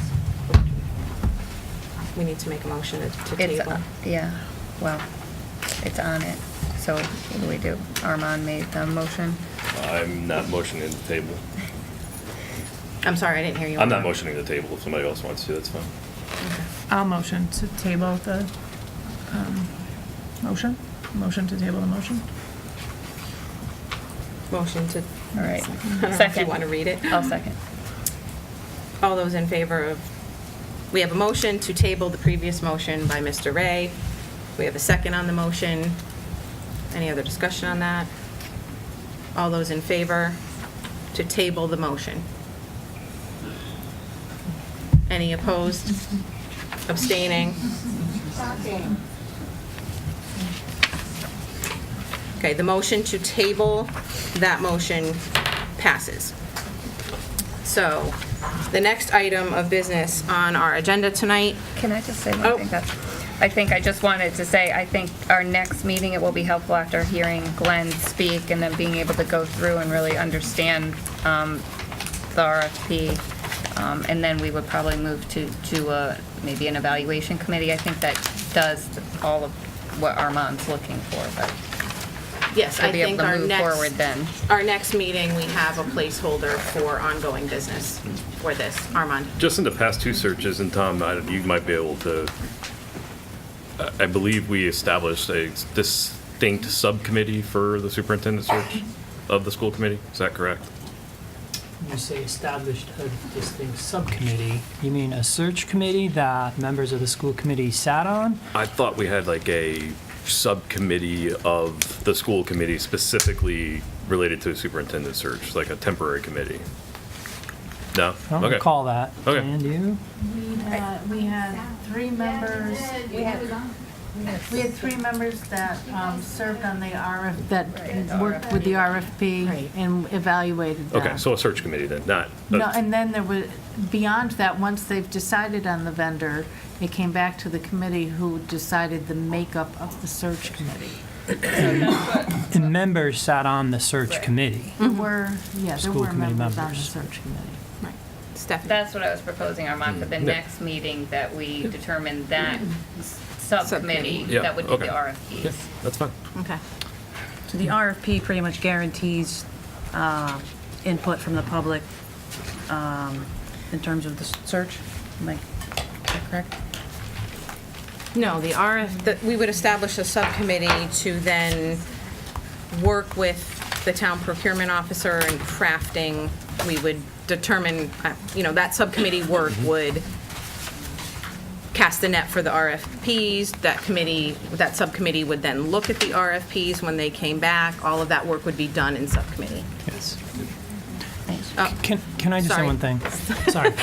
Just in regards to the RFP and MASC, I just think I want to caution members to be careful about dialogue with MASC because they may be somebody who responds to an RFP if we go down that road. True, And yes. it most certainly could potentially be viewed as giving them information or knowledge that the other vendors or potential respondents may may have. So I just want to caution anybody. That's why Glenn wouldn't talk, that's why I Yeah. couldn't Exactly. get it. It I wouldn't, didn't know what they it wouldn't be Yeah, no, appropriate they for him to could- respond about an RFP that they then may be submitting a proposal to. Right. Sue? I was going to try to answer Bronwyn's question about the public and the RFP. I think, correct me if I'm wrong, I know you will, you can make a stipulation about getting public feedback in the process in the RFP. Is that right? That can be one of your criteria for response. I think that's how you get at it. Thank you. Anything else? Thank you. Okay. So we've dealt with that, that agenda item, so we're just gonna move on. We have one last agenda item on there, and we are going to deal with the open meeting law complaint from Kathleen Rosado and talk about delegating responsibility we have to discuss as a committee how to respond to the complaint.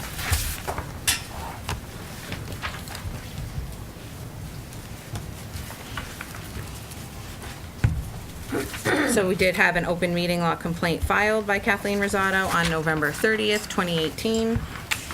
And we need to speak as a committee on whether you want to have our legal counsel deal with the complaint or whether we as a committee on our own handle the complaint. So that is why that's on the agenda item.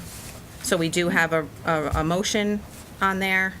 I have a question. Yes. So what does deal with it entail? If you send it to the legal, do they do an investigation and interview relevant parties? Or if we didn't do that, would we be having testimony occur right here in front of everyone?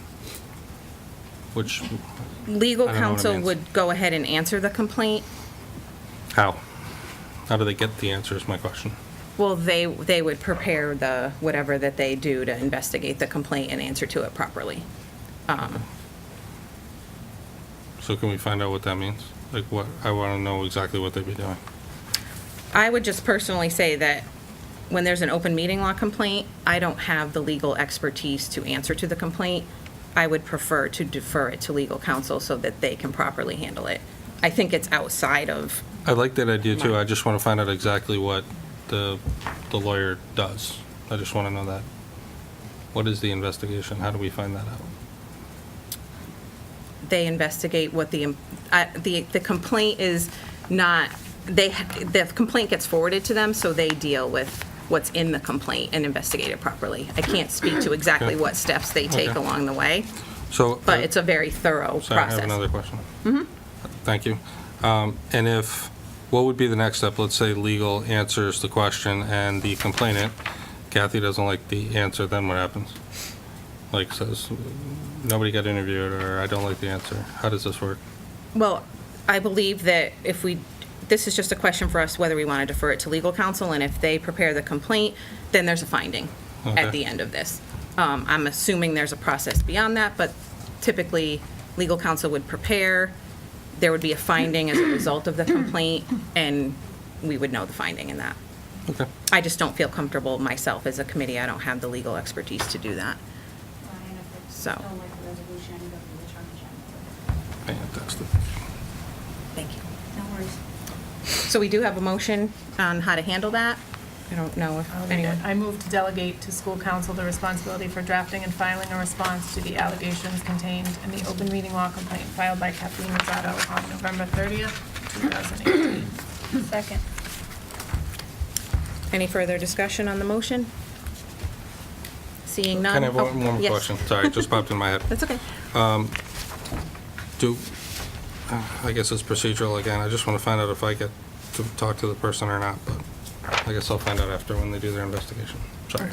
No more questions. Okay, so we have a motion to move to delegate school council the responsibility. We have that motion seconded. Seeing no further discussion, all those in favor? Any opposed or abstaining? Abstain. Okay, the motion passes.